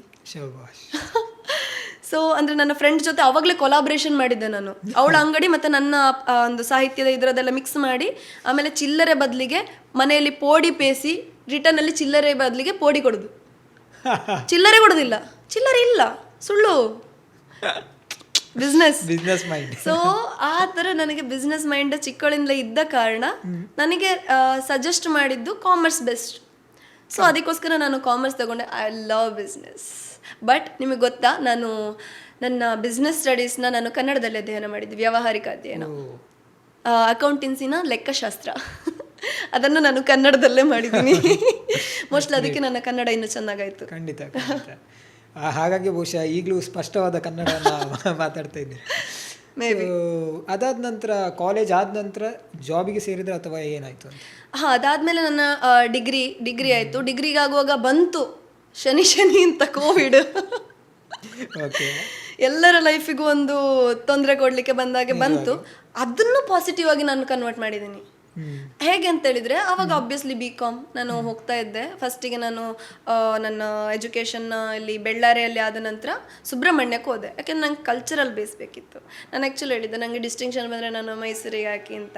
ನನಗೆ ಡಿಸ್ಟಿಂಕ್ಷನ್ ಒಂದು 0.5% ಅಲ್ಲಿ ಮಿಸ್ ಆಯಿತು. ಅದೊಂದು 84.5%. ಈಗಲೂ ನನಗೆ ನೋವಾಗ್ತದೆ ಅದು ಉರಿತಾ ಉಂಟು. ನಾನು ರಿವ್ಯಾಲ್ಯೂಷನ್ಗೆ ಹಾಕಬೇಕಿತ್ತು, ಹಣ ಇರಲಿಲ್ಲ, ಇಲ್ಲರ ಹಾಕ್ತಿದ್ದೆ ನಾನು. ಹಾಗೆ ಅದೊಂದು ತಪ್ಪಿ ಮೈಸೂರಿಂದ ಸುಬ್ರಹ್ಮಣ್ಯಕ್ಕೆ ಹೋದೆ. ಸುಬ್ರಹ್ಮಣ್ಯದಲ್ಲಿ ಒಳ್ಳೆ ಕಲ್ಚರಲ್ ಬ್ಯಾಕ್ಗ್ರೌಂಡ್ ಸಿಕ್ಕಿತ್ತು, ಅದ್ಭುತವಾಗಿ ನನಗೆ ಅಲ್ಲಿ ಸಪೋರ್ಟ್ ಸಿಕ್ಕಿತ್ತು. ಈವನ್ ನನಗೆ ಗೊಂಬೆಯನ್ನು ಯಾವ ಕಾಲೇಜ್ ಅಲ್ಲಿ ಸುಬ್ರಹ್ಮಣ್ಯ KSS ಸುಬ್ರಹ್ಮಣ್ಯ. ಸೊ ಅಲ್ಲಿ ಕೂಡ ಒಳ್ಳೆ ಒಂದು ಸಪೋರ್ಟ್ ಕೊಟ್ಟರು ನನ್ನ ಕಲೆಗೆ, ನನ್ನ ಮಾತನಾಡುವ ಗೊಂಬೆ ಅದಕ್ಕೆ ಕೂಡ ಒಳ್ಳೆ ಸಪೋರ್ಟ್ ಕೊಟ್ಟರು, ಒಳ್ಳೆ ವೇದಿಕೆಯನ್ನು ಕಲ್ಪಿಸಿಕೊಟ್ರು. ವಿವಿಧ ವೇದಿಕೆಯಲ್ಲಿ ನನಗೆ ಆಲ್ ಆಫ್ ಸಡನ್ ಎಕ್ಸ್ಪ್ಲೋಜರ್ ಸಿಕ್ತು, ಆಲ್ ಆಫ್ ಸಡನ್ ಫೇಮಸ್ ಆದೆ ನಾನು. ಒಂದು ವರ್ಷದಲ್ಲಿ ಅಂದರೆ 2018 ಡಿಸೆಂಬರ್ 8ಕ್ಕೆ ಷಷ್ಠಿಯಲ್ಲಿ ನಾನು ಸುಬ್ರಹ್ಮಣ್ಯದಲ್ಲಿ ಲಾಂಚ್ ಆದ್ದು. ನಾನು PUCಯಲ್ಲಿದ್ದಾಗ ಅನ್ಎಕ್ಸ್ಪೆಕ್ಟೆಡ್ಲಿ ನಾನು ಸುಬ್ರಹ್ಮಣ್ಯ ಕಾಲೇಜಿಗೆ ಹೋದೆ. ವಿಧಿ ಸುಬ್ರಹ್ಮಣ್ಯ ಕರೆಸ್ಕೊಂಡ. ಅಲ್ಲಿ ನನಗೆ ವೇದಿಕೆಯಲ್ಲಿ ಪರಿಚಯ ಆಯಿತು. ಬೆಳ್ಳಾರೆ ಸುತ್ತಮುತ್ತ, ಪಂಜ ಸುತ್ತಮುತ್ತ ಎಲ್ಲ ಕಡೆ ನನ್ನದು ಒಬ್ಳು ಗೊಂಬೆ ಮಾತಾಡ್ಸೋಳಿದ್ದಾಳಲ್ಲ ನಮ್ಮ ಊರಲ್ಲಿ ಅನ್ನೋ ರೇಂಜಿಗೆ ಅಷ್ಟು ನನಗೆ ಫೇಮಸ್ ಸಿಕ್ತು. ಅದಾದಮೇಲೆ ನನಗೆ ಕೋವಿಡ್ ಬಂತು. ನನಗಲ್ಲ, ಪ್ರಪಂಚಕ್ಕೆ ಬಂತು. ಬಂದಾದ್ಮೇಲೆ ಹಾಗೆ ಹೇಳಿದ್ರೆ ಮತ್ತೀಗ ಮಾಸ್ಕ್ ಹಾಕೊಳ್ಳಿ. ಇಲ್ಲ, ನನಗೆ ಬರಲಿಲ್ಲ, ನನಗೆ ಎಫೆಕ್ಟ್ ಆಗಲಿಲ್ಲ ದೇವರದ, ಯಾಕಂದರೆ ತೋಟ ಎಲ್ಲ ಇತ್ತಲ್ಲ, ಅಲ್ಲೇ ಸುತ್ತಿಕೊಂಡಿದ್ದೆ, ಹೊರಗೆ ಹೋಗಲಿಲ್ಲ. ಸೊ ಅದಾದಾಗ ನನಗೆ ಕಾಲೇಜ್ ಚೇಂಜ್ ಮಾಡಬೇಕಾಗಿ ಬಂತು. ಟ್ರಾನ್ಸ್ಪೋರ್ಟ್ ವ್ಯವಸ್ಥೆ ಎಲ್ಲ ಇರಲಿಲ್ಲ ನನಗೆ, ಸುಳ್ಯದಿಂದ ಅಲ್ಲಿ ತನಕ ಹೋಗುವಂಥ ಸ್ವಲ್ಪ ಕಷ್ಟ ಆಗ್ತಿತ್ತು. ಅದು ನಾನು ಕಾಲೇಜ್ ಚೇಂಜ್ ಮಾಡಿದೆ. ಅಲ್ಲಿಂದ ನಾನು ಸುಳ್ಯಕ್ಕೆ ಬಂದೆ. ಸುಳ್ಯಕ್ಕೆ ಬರುವ ಮೊದಲ ಕೋವಿಡ್ ರಜೆಯಲ್ಲಿ ಹೇಗೆ ಆ ಒಂದು ಮೈನಸ್ನ ಪ್ಲಸ್ ಮಾಡಿದ್ದೀನಿ ಅಂದರೆ ಆನ್ಲೈನ್ ಶೋಸ್ ಕೊಡು. ಸೊ ಆನ್ಲೈನಲ್ಲಿ ಎಷ್ಟಾಗ್ತದೆ ಅಂದರೆ ನಾನು JCI ರೋಟ್ರಾಕ್ಟಲ್ಲೂ ಇದ್ದೆ. ಸೊ ಅದರ ಈವೆಂಟ್ಸ್ ಕೂಡ ಆನ್ಲೈನಲ್ಲಿ ಆಗ್ತಾ ಇತ್ತು, ಅದರಲ್ಲೂ ಕೂಡ ಪಾರ್ಟಿಸಿಪೇಟ್ ಮಾಡ್ತಾ ಇದ್ದೆ. ಅದರಲ್ಲಿ ಆ್ಯಕ್ಟಿವ್ ಆಗಿ ಪಾರ್ಟಿಸಿಪೇಟ್ ಮಾಡ್ತಿದ್ದೆ. ನೆಟ್ವರ್ಕ್ ಇರಲಿಲ್ಲ ನಮ್ಮಲ್ಲಿ, ಗುಡ್ಡೆ ತುದಿಯಲ್ಲೆಲ್ಲ ಹತ್ತಿ, ಮರದ ತುದಿಯಲ್ಲೆಲ್ಲ ಹತ್ತಿ ನಾನು ಅಟೆಂಡ್ ಮಾಡ್ತಿದ್ದೆ. ಈವನ್ ನನ್ನ ಶೋಸಿಗಾಗುವಾಗ ನನಗೆ ಬೇಕೇ ಬೇಕಾಗಿತ್ತು. ನೆಟ್ವರ್ಕ್ ಎಲ್ಲ ಹೇಗೆಲ್ಲ ಮಾಡಿ ಬೂಸ್ಟರ್ ಎಲ್ಲ ಹಾಕಿಸಿ ಅಲ್ಲಿ ಕೂತು ನಾನು ಶೋಸ್ ಕೊಡ್ತಾ ಇದ್ದೆ. ಅದರ ಮೂಲಕ ಅಮೇರಿಕಾದಲ್ಲೂ ಕೂಡ ಒಂದು ಶೋಸ್ ಕೊಟ್ಟಿದ್ದೀನಿ ನಾನು, ಓನ್ಲಿ ಇನ್ ಕೋವಿಡ್. ನೆಗೆಟಿವ್ನ ಪಾಸಿಟಿವ್ ಆಗಿದ್ದು ನನಗಲ್ಲಿ, ಯಾಕಂದರೆ ಆನ್ಲೈನ್ ಮೂಲಕ ನನಗೆ ಅಮೇರಿಕಾ ತಲುಪಲಿಕ್ಕೆ ಆಯ್ತಲ್ಲ. ಬಹುಶಃ ಕೋವಿಡ್ ಇಂದ ಪಾಸಿಟಿವ್ ಕೂಡ ಆಗಿದೆ ಅಂತ ಆ್ಯಕ್ಚುಲಿ ನನಗೆ ಅದು ಪಾಸಿಟಿವ್ ಆಗಿದೆ. ಅದಿಲ್ಲ ಅಂದಿದ್ರೆ ಗೊತ್ತಿಲ್ಲ ಯಾವ ರೀತಿ ಹೋಗ್ತಿತ್ತು ಜೀವನ. ಅದನ್ನು ನಾನು ಈಗ ಪ್ರಿಡಿಕ್ಟ್ ಮಾಡಲಿಕ್ಕೆ ಆಗೋದಿಲ್ಲ. ಅಟ್ಲೀಸ್ಟ್ ಹೀಗಾದ್ರೂ ಹೋದ್ನಲ್ಲ. ಆ ಥರ ನಾನು ತಗೊಂಡು ಅಲ್ಲಿಂದ ನಾನು ಹೇಗೂ ಏನು ಹೇಳ್ತಾರೆ ಜೀವನ ಒಂದು ಮಟ್ಟಿಗೆ ಹೋಯಿತು ಮುಂದೆ. ಅಲ್ಲಿಂದ ಶೋಸ್ ಕಂಟಿನ್ಯೂ ಸಿಗಲಿಕ್ಕೆ ಶುರುವಾಯಿತು. ಅದ್ರ ಕೋವಿಡ್ ಇದ್ದ ಕಾರಣ ನನಗೆ ಹೆಚ್ಚು ಹೋಗ್ಲಿಕ್ಕೆ ಆಗಲಿಲ್ಲ. 1-2 ವರ್ಷ ಅದರದ್ದು ಎಫೆಕ್ಟ್ ಇತ್ತು. ಸೊ ಸಿಕ್ಕಿದ್ರಲ್ಲಿ ಒಂದು ಚೆನ್ನಾಗಿ ಹೋಗ್ತಾ ಇತ್ತು. ಸುಳ್ಯ ಶಾಲೆಗೆ ಬಂದೆ, ಅಲ್ಲಿ ಕೂಡ ಏನು ಚೆನ್ನಾಗೇ ನನಗೆ ಸಪೋರ್ಟ್ ಕೊಡ್ತಾ ಇದ್ರು. ಬಟ್ ಎಜುಕೇಷನ್ಗೆ ಜಾಸ್ತಿ ಪ್ರಿಯಾರಿಟಿ ಕೊಡ್ತಾ ಇದ್ರು ಆಬ್ವಿಯಸ್ಲಿ, ಯಾಕಂದರೆ ಲಾಸ್ಟಿಗೆ ರಿಸಲ್ಟಿಗೆ ಪ್ರಾಬ್ಲಮ್ ಆಗಬಾರ್ದಲ್ಲ. ಆ್ಯಕ್ಚುಲಿ ನಾನು ಇವಾಗಲೂ ಆ ಶಾಲೆಗೆ ತುಂಬ ಗ್ರೇಟ್ಫುಲ್. ಯಾಕಂತ ಹೇಳಿದ್ರೆ ನನಗೆ ಎಷ್ಟೋ ಕಾರ್ಯಕ್ರಮಕ್ಕೆ ಹೋಗೋದಕ್ಕೆ ಅಲ್ಲಿನ ಶಿಕ್ಷಕರು ನನಗೆ ಸಹಾಯ ಮಾಡಿದ್ದಾರೆ. ಅಲ್ಲಿನ ಗೊಂಬೆ ಹುಡುಗಿ ನೀ ಮಾಡ್ತೀಯ ಅಂತ ಆ ಥರ ಹೇಳ್ತಿದ್ರು. ನಮ್ಮ ಸಾಯಿಶ್ರುತಿ ಅಂತ ಈಗಲೂ ಅವರಿಗೊಂದು ಹೆಮ್ಮೆ ಇದೆ. ಅದೆಲ್ಲ ನನಗೆ ಖುಷಿ ಕೊಡ್ತದೆ. ಶಾಲೆಯಲ್ಲಿ ನನಗೆ ವೇದಿಕೆ ಕೊಟ್ಟಿದ್ದಾರೆ, ಹೊರಗಡೆ ಕೂಡ ಕರ್ಕೊಂಡು ಹೋಗಿದ್ದಾರೆ. ಅದೆಲ್ಲ ಆದ ಮೇಲೆ ನನಗೆ ಅಂತ ಜಾಬಿಗೆ ಹೋಗುವಂಥ ಒಂದು ಸಂದರ್ಭ ಬಂತು. ಯಾಕಂದರೆ ಆಬ್ವಿಯಸ್ಲಿ ಕೋವಿಡಿಂದಾಗಿ ಎಲ್ರಿಗೂ ಜೀವ ಕುತ್ತಿಗೆಗೆ ಬಂದಿತ್ತು. ಆರ್ಟಿಸ್ಟ್ಗಳಿಗೆಲ್ಲರಿಗೂ ಹೆದರಿಕೆ ಕೂತಿತ್ತು. ನೆಕ್ಸ್ಟ್ ಹೇಗಪ್ಪ ಜೀವನ, ನೆಕ್ಸ್ಟ್ ಈಗ ಸಿಗ್ತದಾ? ಯಾಕಂದರೆ ಓಲ್ಡ್ ಇರೋದನ್ನೆಲ್ಲ ಹಾಕಲಿಕ್ಕೆ ಶುರು ಮಾಡಿದ್ರು ಟಿವಿಯಲ್ಲಿ, ಹೊಸತ್ತೇನು ಮಾಡಲಿಕ್ಕೆ ಆಗೋದಿಲ್ಲ. ಸೊ ಈಗ ನಾವು ಮಾತಾಡ್ತಾ ಇರುವಾಗೆ ನಿಮ್ಮನ್ನು ಯಾರೋ ಕರಿತಾ ಇದ್ದಾಗೆ ಉಂಟು. ಬಹುಶಃ ಚಿಂಟು ಆಗಿರಬೇಕು, ಯಾಕಂದರೆ ನಾವೇ ಮಾತಾಡ್ತಾ ಇದ್ದೇವೆ. ಬಟ್ ಹೌದೌದೌದು, ಕರೆಕ್ಟ್, ಯು ಆರ್ ರೈಟ್. ನನಗೆ ಆವಾಗಲೇ ಕುಯ್ ಕೇಳಿಸ್ತು. ನಿಮ್ ಕತೆ ಸಾಕು, ಇನ್ನು ಚಿಂಟು ಹತ್ರ ಕೇಳುವ. ಹಾಗಾಗಿ ಇವಾಗ ಚಿಂಟು ಬರಲೇಬೇಕು. ಹೌದು, ಸೊ ಅವನನ್ನೇ ಕರೆದು ಬಿಡಿ ಬೇಗ. ಚಿಂಟು ಏಯ್ ತರ್ಲೆ, ಏಯ್ ಎಂತದಾ, ಏಯ್ ನನ್ನನ್ನು ಬಿಡು ಮಾರೆ. ಅಯ್ಯೋ ನನ್ನನ್ನು ಎಳಿತಿದ್ದಾನೆ, ಒಂದು ನಿಮಿಷ ಎಳಿತಿದ್ದಾನೆ. ಅಯ್ಯೋ ಎಂತದ. ಸೊ ಇವಾಗ ನಮ್ಮ ಜೊತೆ ಚಿಂಟು ಇದ್ದಾರೆ ಶೋನಲ್ಲಿ. Welcome to the show. Yes. So ಇವಾಗ ಇನ್ನೂ ಎನರ್ಜಿ ಬಂತು. ಯಾರ್ಯಾರು? ನಾನಾ? ಅಯ್ಯೋ ಇವನೇನಿದು ಬಂದ ತಕ್ಷಣನೇ ಅಂತ ನಮ್ಮನ್ನ ಕರ್ಸಿಕೊಂಡವರನ್ನ ಯಾರು ಅಂತ ಕೇಳಿಬಿಟ್ಟ. ಓ ಇವ್ರೇನಾದ ಕರ್ಸಿದ? ಪ್ರಣ ಅಂದ್ರೆ ನೀ ಹುಟ್ಟಿದ್ಯಾ? ಕರೆಕ್ಟ್. ಓ ಎಸ್, ಸೊ ಇವಾಗ ಎನರ್ಜಿ ಬಂತು, ಚಿಂಟು ಬಂದ್ಮೇಲೆ ಒಂದು ಎನರ್ಜಿ ಬಂದದ್ದು ನೋಡಿ. ನಿಜ ಅದೊಂಥರ ನಿಮ್ ಲೈಫಲ್ಲೂ ಹೌದು, ಅದೇ ರೀತಿ ಈ ಶೋದಲ್ಲೂ ಹೌದು. ಕರೆ ಕರೆ ಕರೆ. ಅಲ್ವಾ ಚಿಂಟು? ಅದು ನಿಜ. ಹಾ, ಇವಾಗ ಚಿಂಟು ಬಾಯಲ್ಲೇ ಕೇಳ್ಬೇಕು ನಾವು, ಚಿಂಟು ಹೇಗೆ ಹುಟ್ಟಿದ ಅಂತ. ಹಾ, ನನಗೆಂತ ಗೊತ್ತು, ನಾನು ಹುಟ್ಟಿದ ಅಲ್ಲ ನನಗೆ ಗೊತ್ತಾದ್ದು. ಓ, ನಿಮ್ಮ ಮದರ್ ಇದ್ದಾರಲ್ಲ. ಹಾಗಾದ್ರೆ ಈಗ ನನ್ನ ಹತ್ರನೇ ಕೇಳ್ಬೇಕಷ್ಟೇ. ಹಾ, ಓಕೆ. ಇವಾಗ ಚಿಂಟು ಹುಟ್ಟಿದ್ದು ಹೇಳ್ಬೋದಾ? ಆಕ್ಚುಲಿ ಚಿಂಟು ನನಗೆ ಈ ನಿಮ್ಮ ಮಹಾಭಾರತದಲ್ಲಿ ಕುಂತಿಗೆ ಕರ್ಣ ಸಿಕ್ಕಿದ ಹೇಗೆ ಗೊತ್ತುಂಟಾ? ಹೇಗೆ? ಮಂತ್ರಕ್ಕೆ ಅಂತ ಸಿಕ್ಕಿದಂತ ಒಂದು ವರ, ಅವನು ಮಂತ್ರಕ್ಕೆ ಹುಟ್ಟಿದಂತ ಒಂದು ರೀತಿಯಲ್ಲಿ ನನಗೆ ಇವನು ಕೂಡ ನನಗೆ ಅಂತ ಕುಂತಿಗೆ ಕರ್ಣ ಸಿಕ್ಕಿದ ಹಾಗೆ ನಾನು ದೇವರ ಹತ್ರ ಬೇಡಿಕೊಳ್ತಿದ್ದೆ, ನನಗೊಂದು ಸೂಪರ್ ಪವರ್ ಬೇಕು, ನನಗೊಂದು ಮಾತನಾಡುವ ಗೊಂಬೆ ಬೇಕು ಅಂತ. ಅಂತ ಅಂದೆ ನಾನು. ಶಾಬಾಷ್. ನಾನು ಹಾಗೆ ಪ್ರತ್ಯಕ್ಷ ಆದ್ದು. ನಿಜವಾಗ್ಲು ಇವನು ಕೂಡ ನನ್ನ ಜೀವನದಲ್ಲಿ ಸಡನ್ ಆಗಿ ಪ್ರತ್ಯಕ್ಷ ಆದ.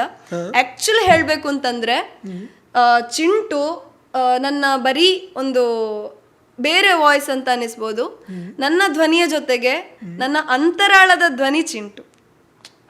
ನಿಜ, ನನ್ನ ಹೊರಗಿನ ಧ್ವನಿ ಹೇಳು. ಸೊ ಇದಕ್ಕೇನು ಕಮ್ಮಿ ಇಲ್ಲ. ನಿಮ್ಮ ಮನಸ್ಸಿನ ಮಾತನ್ನ ಹೇಳ್ಬೇಕು ಅಂದ್ರೆ ಚಿಂಟು ಬೇಕೇ ಬೇಕು. ಖಂಡಿತ ಖಂಡಿತ ಖಂಡಿತ. ನನಗೆ ಯಾವ್ದನ್ನೆಲ್ಲ ಹೇಳಲಿಕ್ಕೆ ಆಗುದಿಲ್ಲಲ್ಲ, ಅದನ್ನೆಲ್ಲ ನಾನು ಹೇಳ್ತೇನೆ. ಹಾ, ನೀ ಹೇಳ್ತೀಯಾ? ಅದು 7 ಮಾತಾಡ್ತಾಳೆ, ನಾನು ಪಂಚ ಹೊಡಿತಿರ್ತೇನೆ. ಅದು ಬರೀ ಮಾತು ಸಾಕಾಗುದಿಲ್ಲ, ಪಂಚ್ ಬೇಕೇ ಬೇಕು ಅಲ್ವಾ ಚಿಂಟು? ಎಕ್ಸಾಕ್ಟ್ಲಿ, ಪಂಚಿನ ಹಂಚಗಜ್ಜಯ. ಈ ತರದಕ್ಕೆಲ್ಲ ಇವನು ಭಾರಿ ಹುಷಾರು. ಸೊ ಪಂಚ್ ಹೊಡಿತಾನೆ ಇರ್ತಾನೆ, ಹೊಡಿತಾನೆ ಇರ್ತಾನೆ.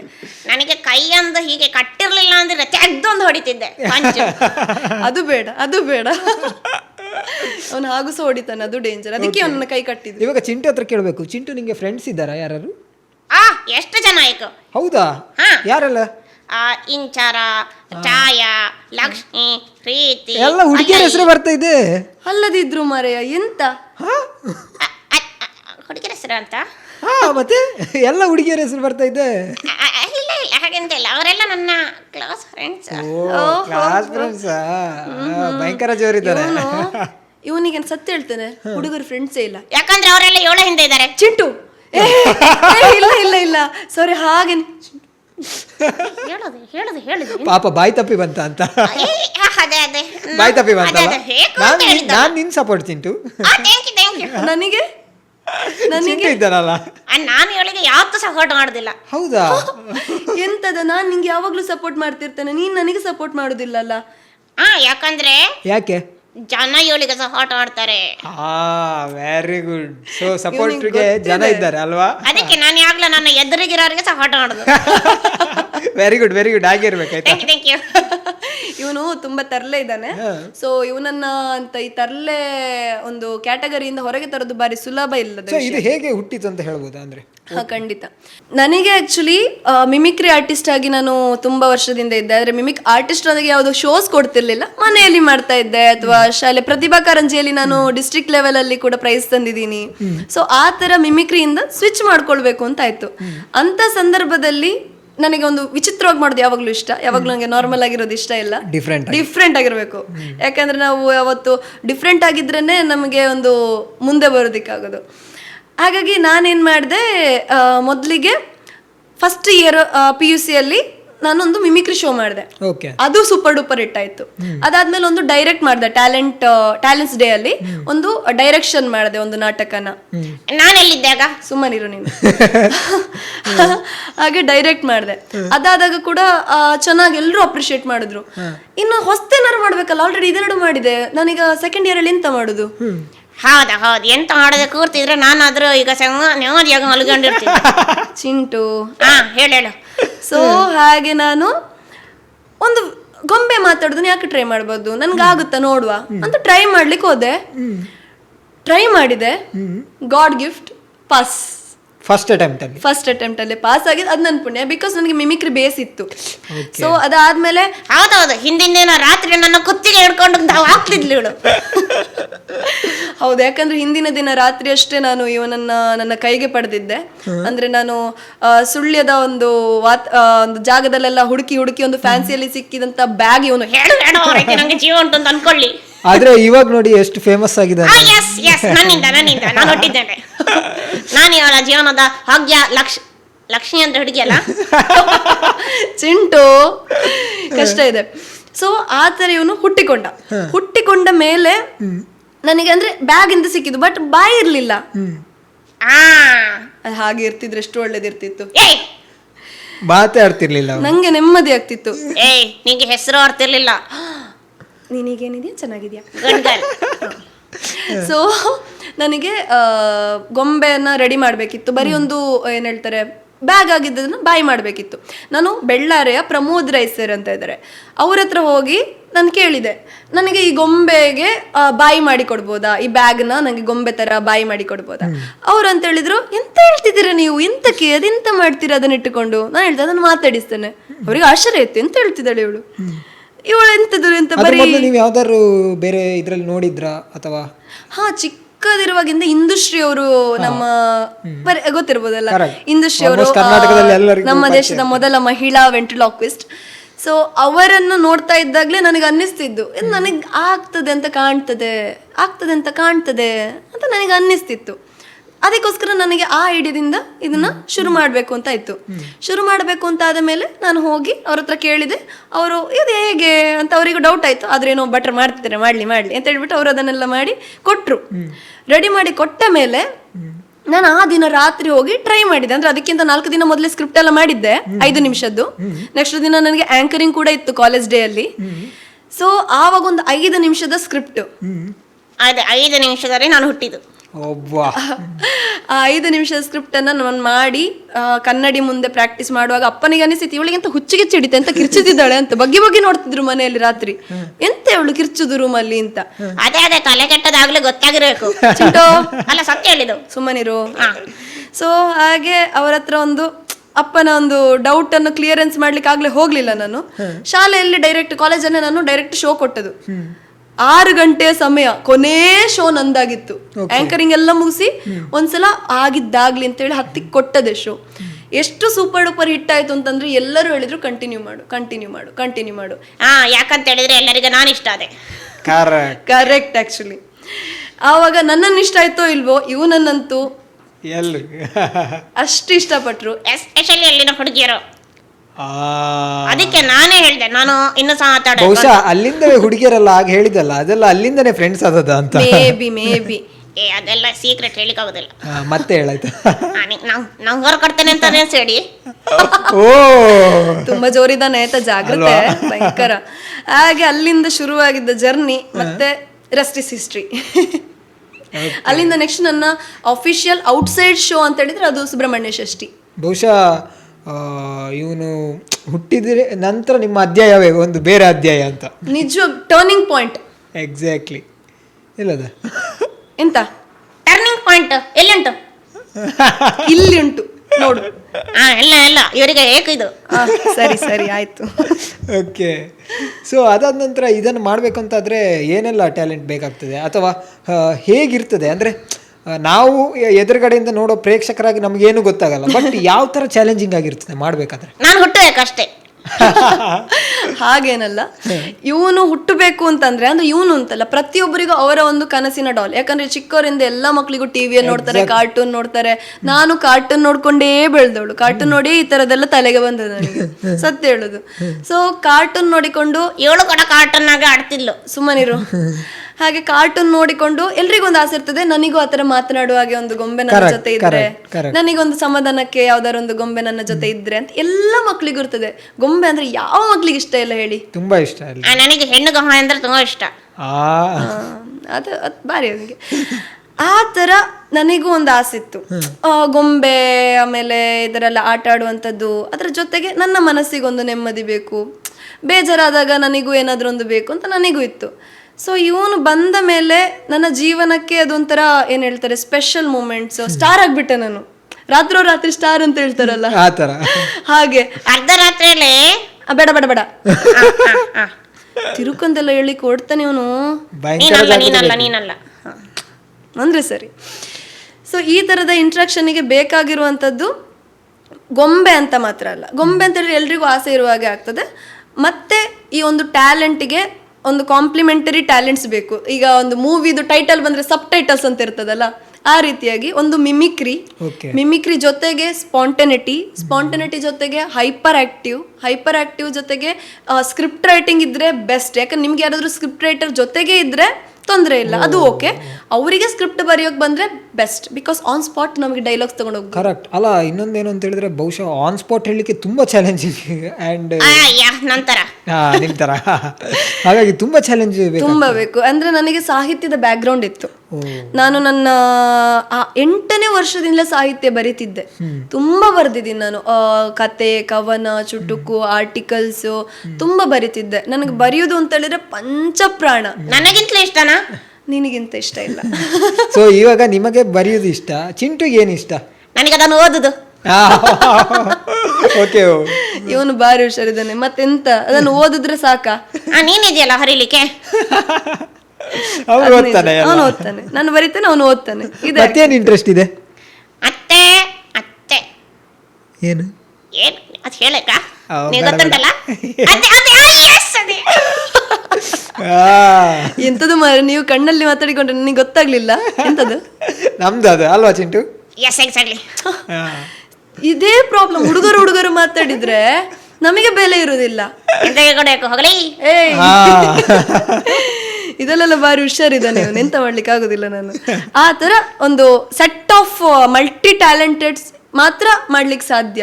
ಅಂಡ್ ಎಸ್ಪೆಷಲಿ ನಾನು ಹೇಳುದು, ವೆಂಟ್ರಲಾಕ್ವಿಸಮ್ ನ ಯಾರಿಗೂ ಟೀಚ್ ಮಾಡ್ಲಿಕ್ಕೆ ಆಗುದಿಲ್ಲ.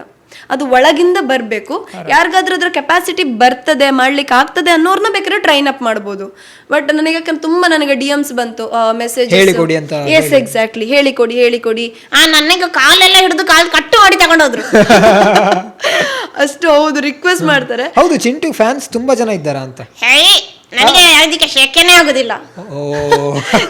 ಯಾಕೆ ಅಷ್ಟೊಂದು ಫ್ಯಾನ್ಸ್ ಇದ್ದಾರೆ. ಶಾಬಾಷ್. ಆಟೋಗ್ರಾಫ್ ಎಲ್ಲ ಆಟೋಗ್ರಾಫ್ ಎಂತ ಮಾರ್ರೆ, ಈಗ ರೀಲ್ಸ್ ಡೈರೆಕ್ಟ್. ಸ್ಟಾರ್ ಆಗಿದ್ದಾನೆ. ಅವನಿಗೆ ಎರಡು ಅಂತ ನಾನು ಕೊಂಬಿಲಿ ಫಿಟ್ ಮಾಡೋದೇ ಬೇಡ, ಅವನಿಗೆ ನ್ಯಾಚುರಲ್ ಆಗಿ ಉಂಟು. ನಿನಗೆ ಅಂತ ನಂಜಿ ನೋಡಿ. ಸೊ ಆ ಥರ. ಸೊ ಈ ಒಂದು ಟ್ಯಾಲೆಂಟನ್ನು ನಂತರ ನೀವು ಎಷ್ಟು ಶೋಸನ್ನು ಈವರೆಗೆ ಕೊಟ್ಟಿದ್ದೀರಾ ಸಾಧಾರಣ? More than 200 and 250 I think. ನನ್ನ ಕೌಂಟ್ ಇಟ್ಟಿಲ್ಲ. ಅದೇ ಸೀದಾ ಆಡೋದು ಹೋಗುದು. ಬಹುಶಃ ಇವನನ್ನು ಕರ್ಕೊಂಡು ಮಹಾನಟಿ ಶೋಗೆ ಹೋದ ನಂತರ ನೀವು ತುಂಬಾ ಫೇಮಸ್ ಆದ ಜೊತೆಗೆ ತುಂಬಾ ಜನ ರೆಕಾಗ್ನೈಸ್ ಅಲ್ಲಿ ಮಾಡಿದ್ರು ಅಂತ ಅನಿಸ್ತದೆ. ಸೊ ಹಾಗಾಗಿ ಆ ಶೋ ಬಗ್ಗೆ ಹೇಳ್ಬೋದಾ? ಖಂಡಿತ. ನಾನು ಯಾವತ್ತೂ ಮಹಾನಟಿ ಶೋಗೆ, ಮಹಾನಟಿ ವೇದಿಕೆಗೆ, ಝೀಗೆ ಥ್ಯಾಂಕ್ಫುಲ್ ಆಗಿರ್ಲೇಬೇಕು. ಯಾಕಂತ ಹೇಳಿದ್ರೆ ಅಲ್ಲಿ ನಿಶ್ಚಿಕಾ, ಪ್ರೇಮ ಅವರು, ಅನುಶ್ರೀ ಅವರೆಲ್ಲ ಇದ್ರು ನನಗೆ. ಅಲ್ಲಿ ರಮೇಶ್ ಸರ್, ತರುಣ್ ಸುಧೀರ್ ಸರ್, ಅವ್ರನ್ನ ಅದು ನೀನು ಹೇಳು. ಜೋಕ್ಸ್ ಅಪಾರ್ಟ್, ನನಗೆ ಆ ವೇದಿಕೆ ಅತ್ಯುತ್ತಮವಾದಂತಹ ಒಂದು ಎಕ್ಸ್ಪೋಜರ್ ಕೊಟ್ಟಿದೆ. ಅಂದರೆ ನಾನು ಎಕ್ಸಾಂಪಲ್ ಆಗಿ ಹೇಳೋದಾದರೆ, ನಾನು ಬೇಗ ಎಕ್ಸಾಂಪಲ್ಗಿಂತ ಮೊದಲು ನಾನಲ್ಲಿ ಹೆಚ್ಚು ಟೈಮ್ ಇರಲಿಲ್ಲ, ಅದು ಗೊತ್ತಿದೆ ವೀಕ್ಷಕರಿಗೆ. ಅಲ್ಲಿಂದ ಬಂದ ಮೇಲೆ ಕೂಡ ಹಲವಾರು ಮಾತುಗಳನ್ನು ನಾನು ಅವರ ವೇದಿಕೆ ನೋಡಿದ್ದೇನೆ ಅಂತ ಹೇಳೋದ್ರ ಜೊತೆಗೆ, ನೀವು ಬೇಗ ಎಲಿಮಿನೇಟ್ ಆದ್ರೆ, ಯಾಕಂದ್ರೆ ನೀವು ಇನ್ನೂ ಇರ್ಬೇಕಿತ್ತು. ನಾನು ಆಕ್ಚುಲಿ ಶೋ ಅಲ್ಲಿ ನೀವು ಸ್ಟಾರ್ಟಿಂಗ್ ಬಂದಾಗ ನಾನು ಮಾಡಿದ್ದೆ ತುಂಬಾ ಟೈಮ್ ಅಲ್ಲಿ ಇರಬೇಕು, ಯಾಕಂತ ಹೇಳಿದ್ರೆ ಅಷ್ಟು ಖುಷಿಯಾಗಿತ್ತು. ನಾನು ಹಾಗೆ ಅನ್ಕೊಂಡೆ, ನಾನು ಇದ್ದ ಕಾರಣನೇ ಕಳ್ಸಿದ್ರೆ ಅಂತ ಗೊತ್ತಿಲ್ಲ. ಇಲ್ಲ, ಸೆಲೆಕ್ಟ್ ಮಾಡಿದ್ರು.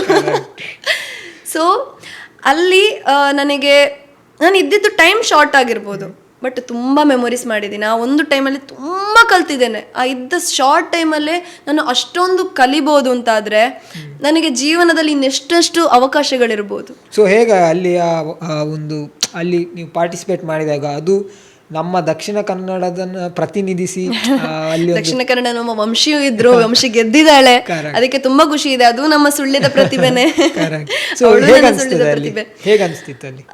ಅಲ್ಲಿ ನಮಗೆ ಅನುಭವ ಅಂತ ಹೇಳಿರೋದಂತ ಹೊಸ ಪ್ರಪಂಚ.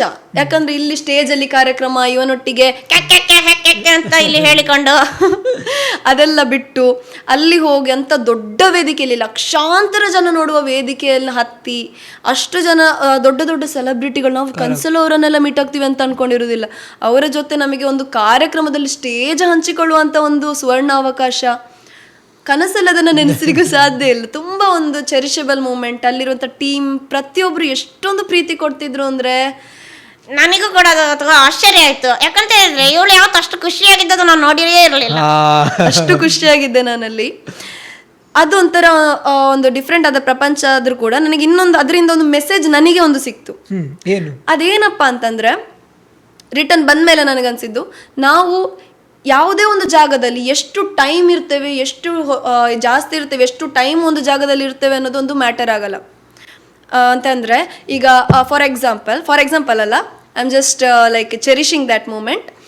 ಒಂದು ಮೆಸೇಜ್ ನನ್ನ ಜೀವನದಲ್ಲಿ ಸಿಕ್ಕಿದ್ದು ಅಂದರೆ, ನೀವಿವಾಗ ಒಂದು ಜಾಗಕ್ಕೆ ಹೋಗ್ತೀರಾ ಅಥವಾ ಯಾವುದೇ ಒಂದು ಜೀವನದಲ್ಲಿದ್ದೀರಾ, ನೀವು ಆ ಒಂದು ಜಾಗದಲ್ಲಿ ಎಷ್ಟು ಟೈಮ್ ಇದ್ದೀರಾ ಅನ್ನೋದಕ್ಕಿಂತ ನೀವು ಆ ಇದ್ದ ಟೈಮಲ್ಲಿ ಎಷ್ಟು ಇಂಪ್ಯಾಕ್ಟ್ ಮಾಡಿದ್ದೀರಾ ಅನ್ನೋದು ತುಂಬಾ ಇಂಪಾರ್ಟೆಂಟ್ ಅಂತ ಹೇಳಿದ್ರೆ ಆ ಟೈಮಲ್ಲಿ ನೀವು ಏನು ಮಾಡಿದ್ದೀರಾ ಅದು ತುಂಬಾ ಇಂಪಾರ್ಟೆಂಟ್ ಆಗ್ತದೆ ಅಂತ.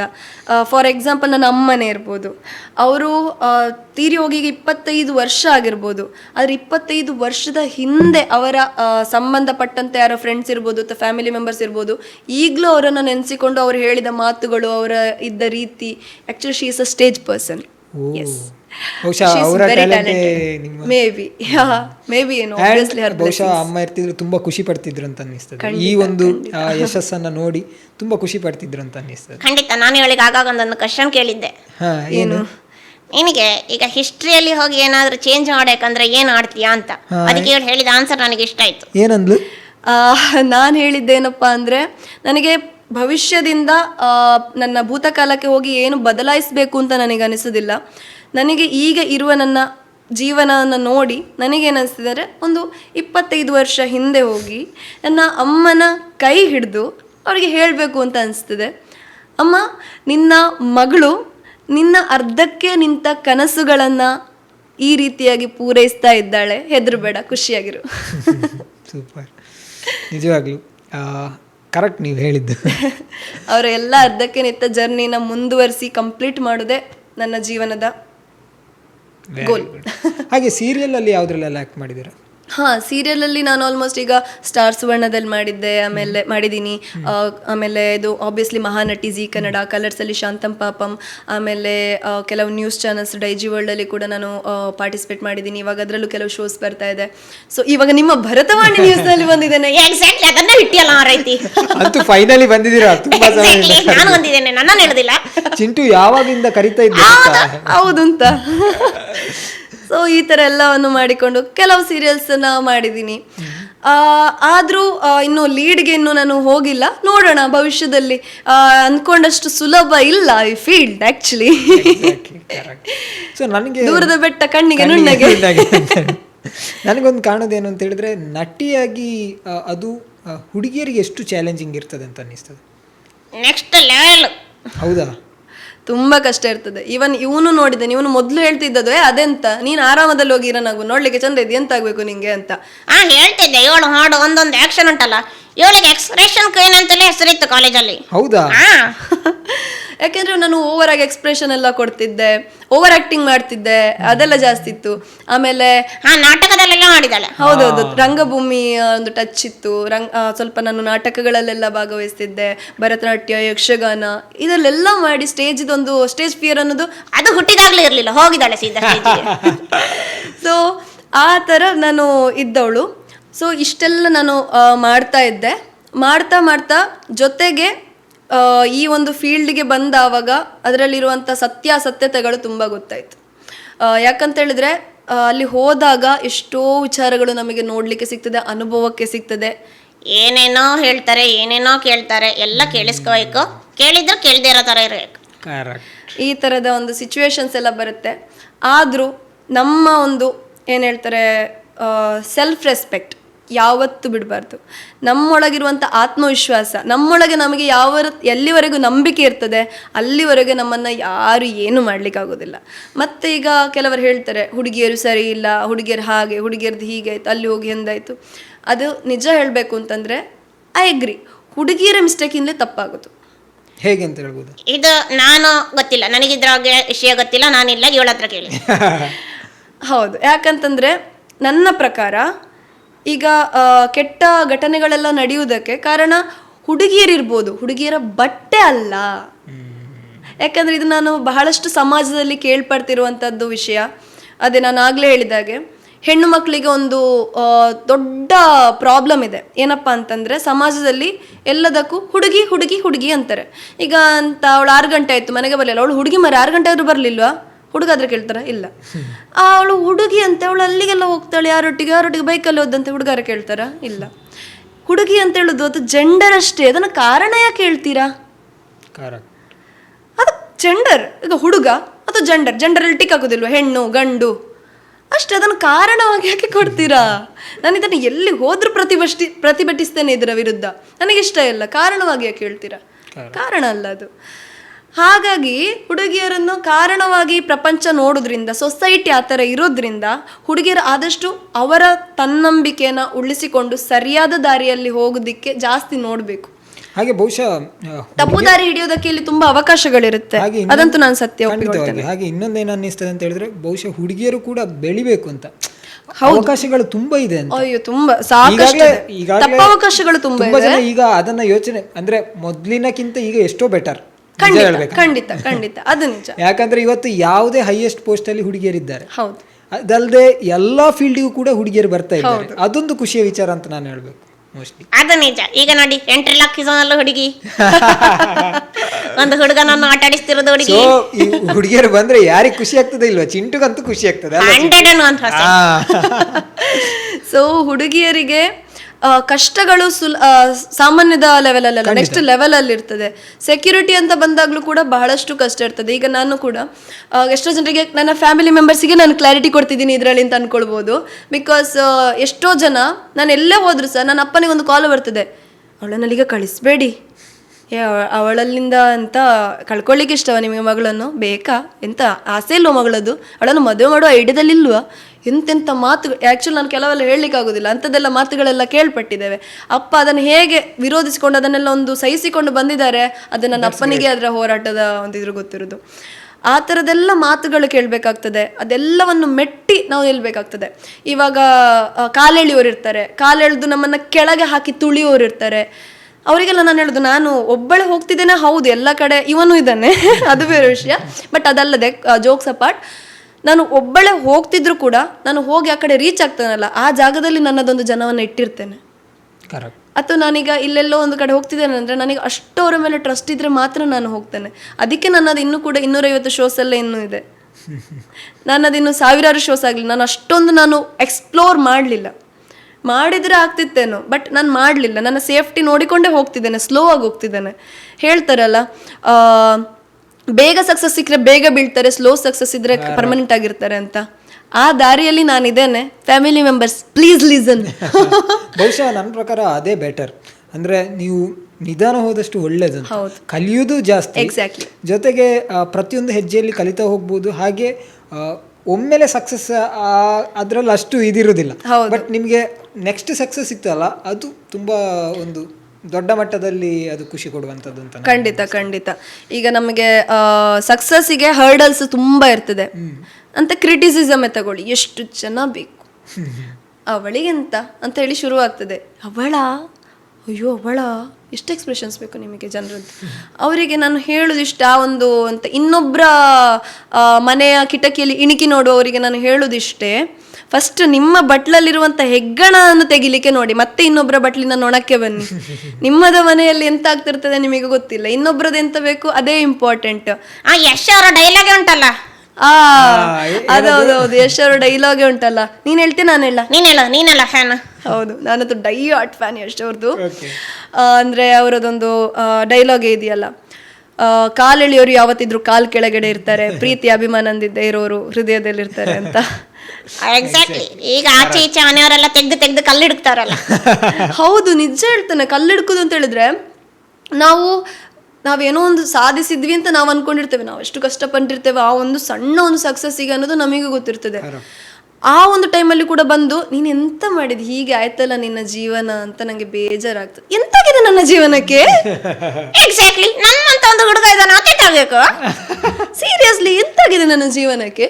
ಇಷ್ಟೊಂದು ಸುಂದರವಾಗಿದೆ, ಇಷ್ಟೊಂದು ಅಭಿಮಾನ, ಇಷ್ಟೊಂದು ಪ್ರೀತಿನ ನಾನು ಸಂಪಾದನೆ ಮಾಡ್ತಿದ್ದೇನೆ, ಅಂದ್ರೆ ಯಾರಿಂದ ಕೂಡ ಸಿಗದಿರುವಂತದ್ದು. ಬಹುಶಃ ಜನರ ಪ್ರೀತಿ ಸಿಕ್ಕುವಂಥದ್ದು ಅದಕ್ಕಿಂತ ದೊಡ್ಡದು ಈ ದೊಡ್ಡದು ಬೇರೆ ಪ್ರಪಂಚದಲ್ಲಿ ಯಾವ್ದು ಇಲ್ಲ. ಇನ್ನೊಂದು ಯಾವುದು ಇಲ್ವೇ ಇಲ್ಲ ಇಲ್ಲ ಅಂತ ಅನ್ನಿಸ್ತದೆ. ಯಾರು ಕೊಡ್ತಾರೆ ಸುಮ್ಮನೆ ಪ್ರೀತಿ? ಹಾಗೆ ಇನ್ನೊಂದೇನು ಅಂತ ಹೇಳಿದ್ರೆ, ನೀವು ಮಾಡ್ತಾ ಇರುವಂಥ ಕೆಲಸ ಕೂಡ ಅದೇ ರೀತಿ ಇದೆ. ಅಂದರೆ ಜನರನ್ನ ಎಷ್ಟೇ ನೋವಲ್ಲಿರಲಿ ಚಿಂಟು ಮಾತು ಕೇಳಿ ನಗ್ತಾರಲ್ಲ, ಅದೇ ಒಂದು ಮೆಡಿಸಿನ್ ಅಂತ ಹೇಳಬೇಕು ಮೋಸ್ಟ್ಲಿ. Thank you. ಅದು ನಿಜ ನಿಜ. ಅದು ಇವನು ನಾನು ಬಂದ್ರು ಖುಷಿ ಆಗ್ತಾರೋ ಇಲ್ಲೋ ಗೊತ್ತಿಲ್ಲ, ಇವನನ್ನು ನೋಡಿದ ತಕ್ಷಣ ನಗ್ತಾರೆ.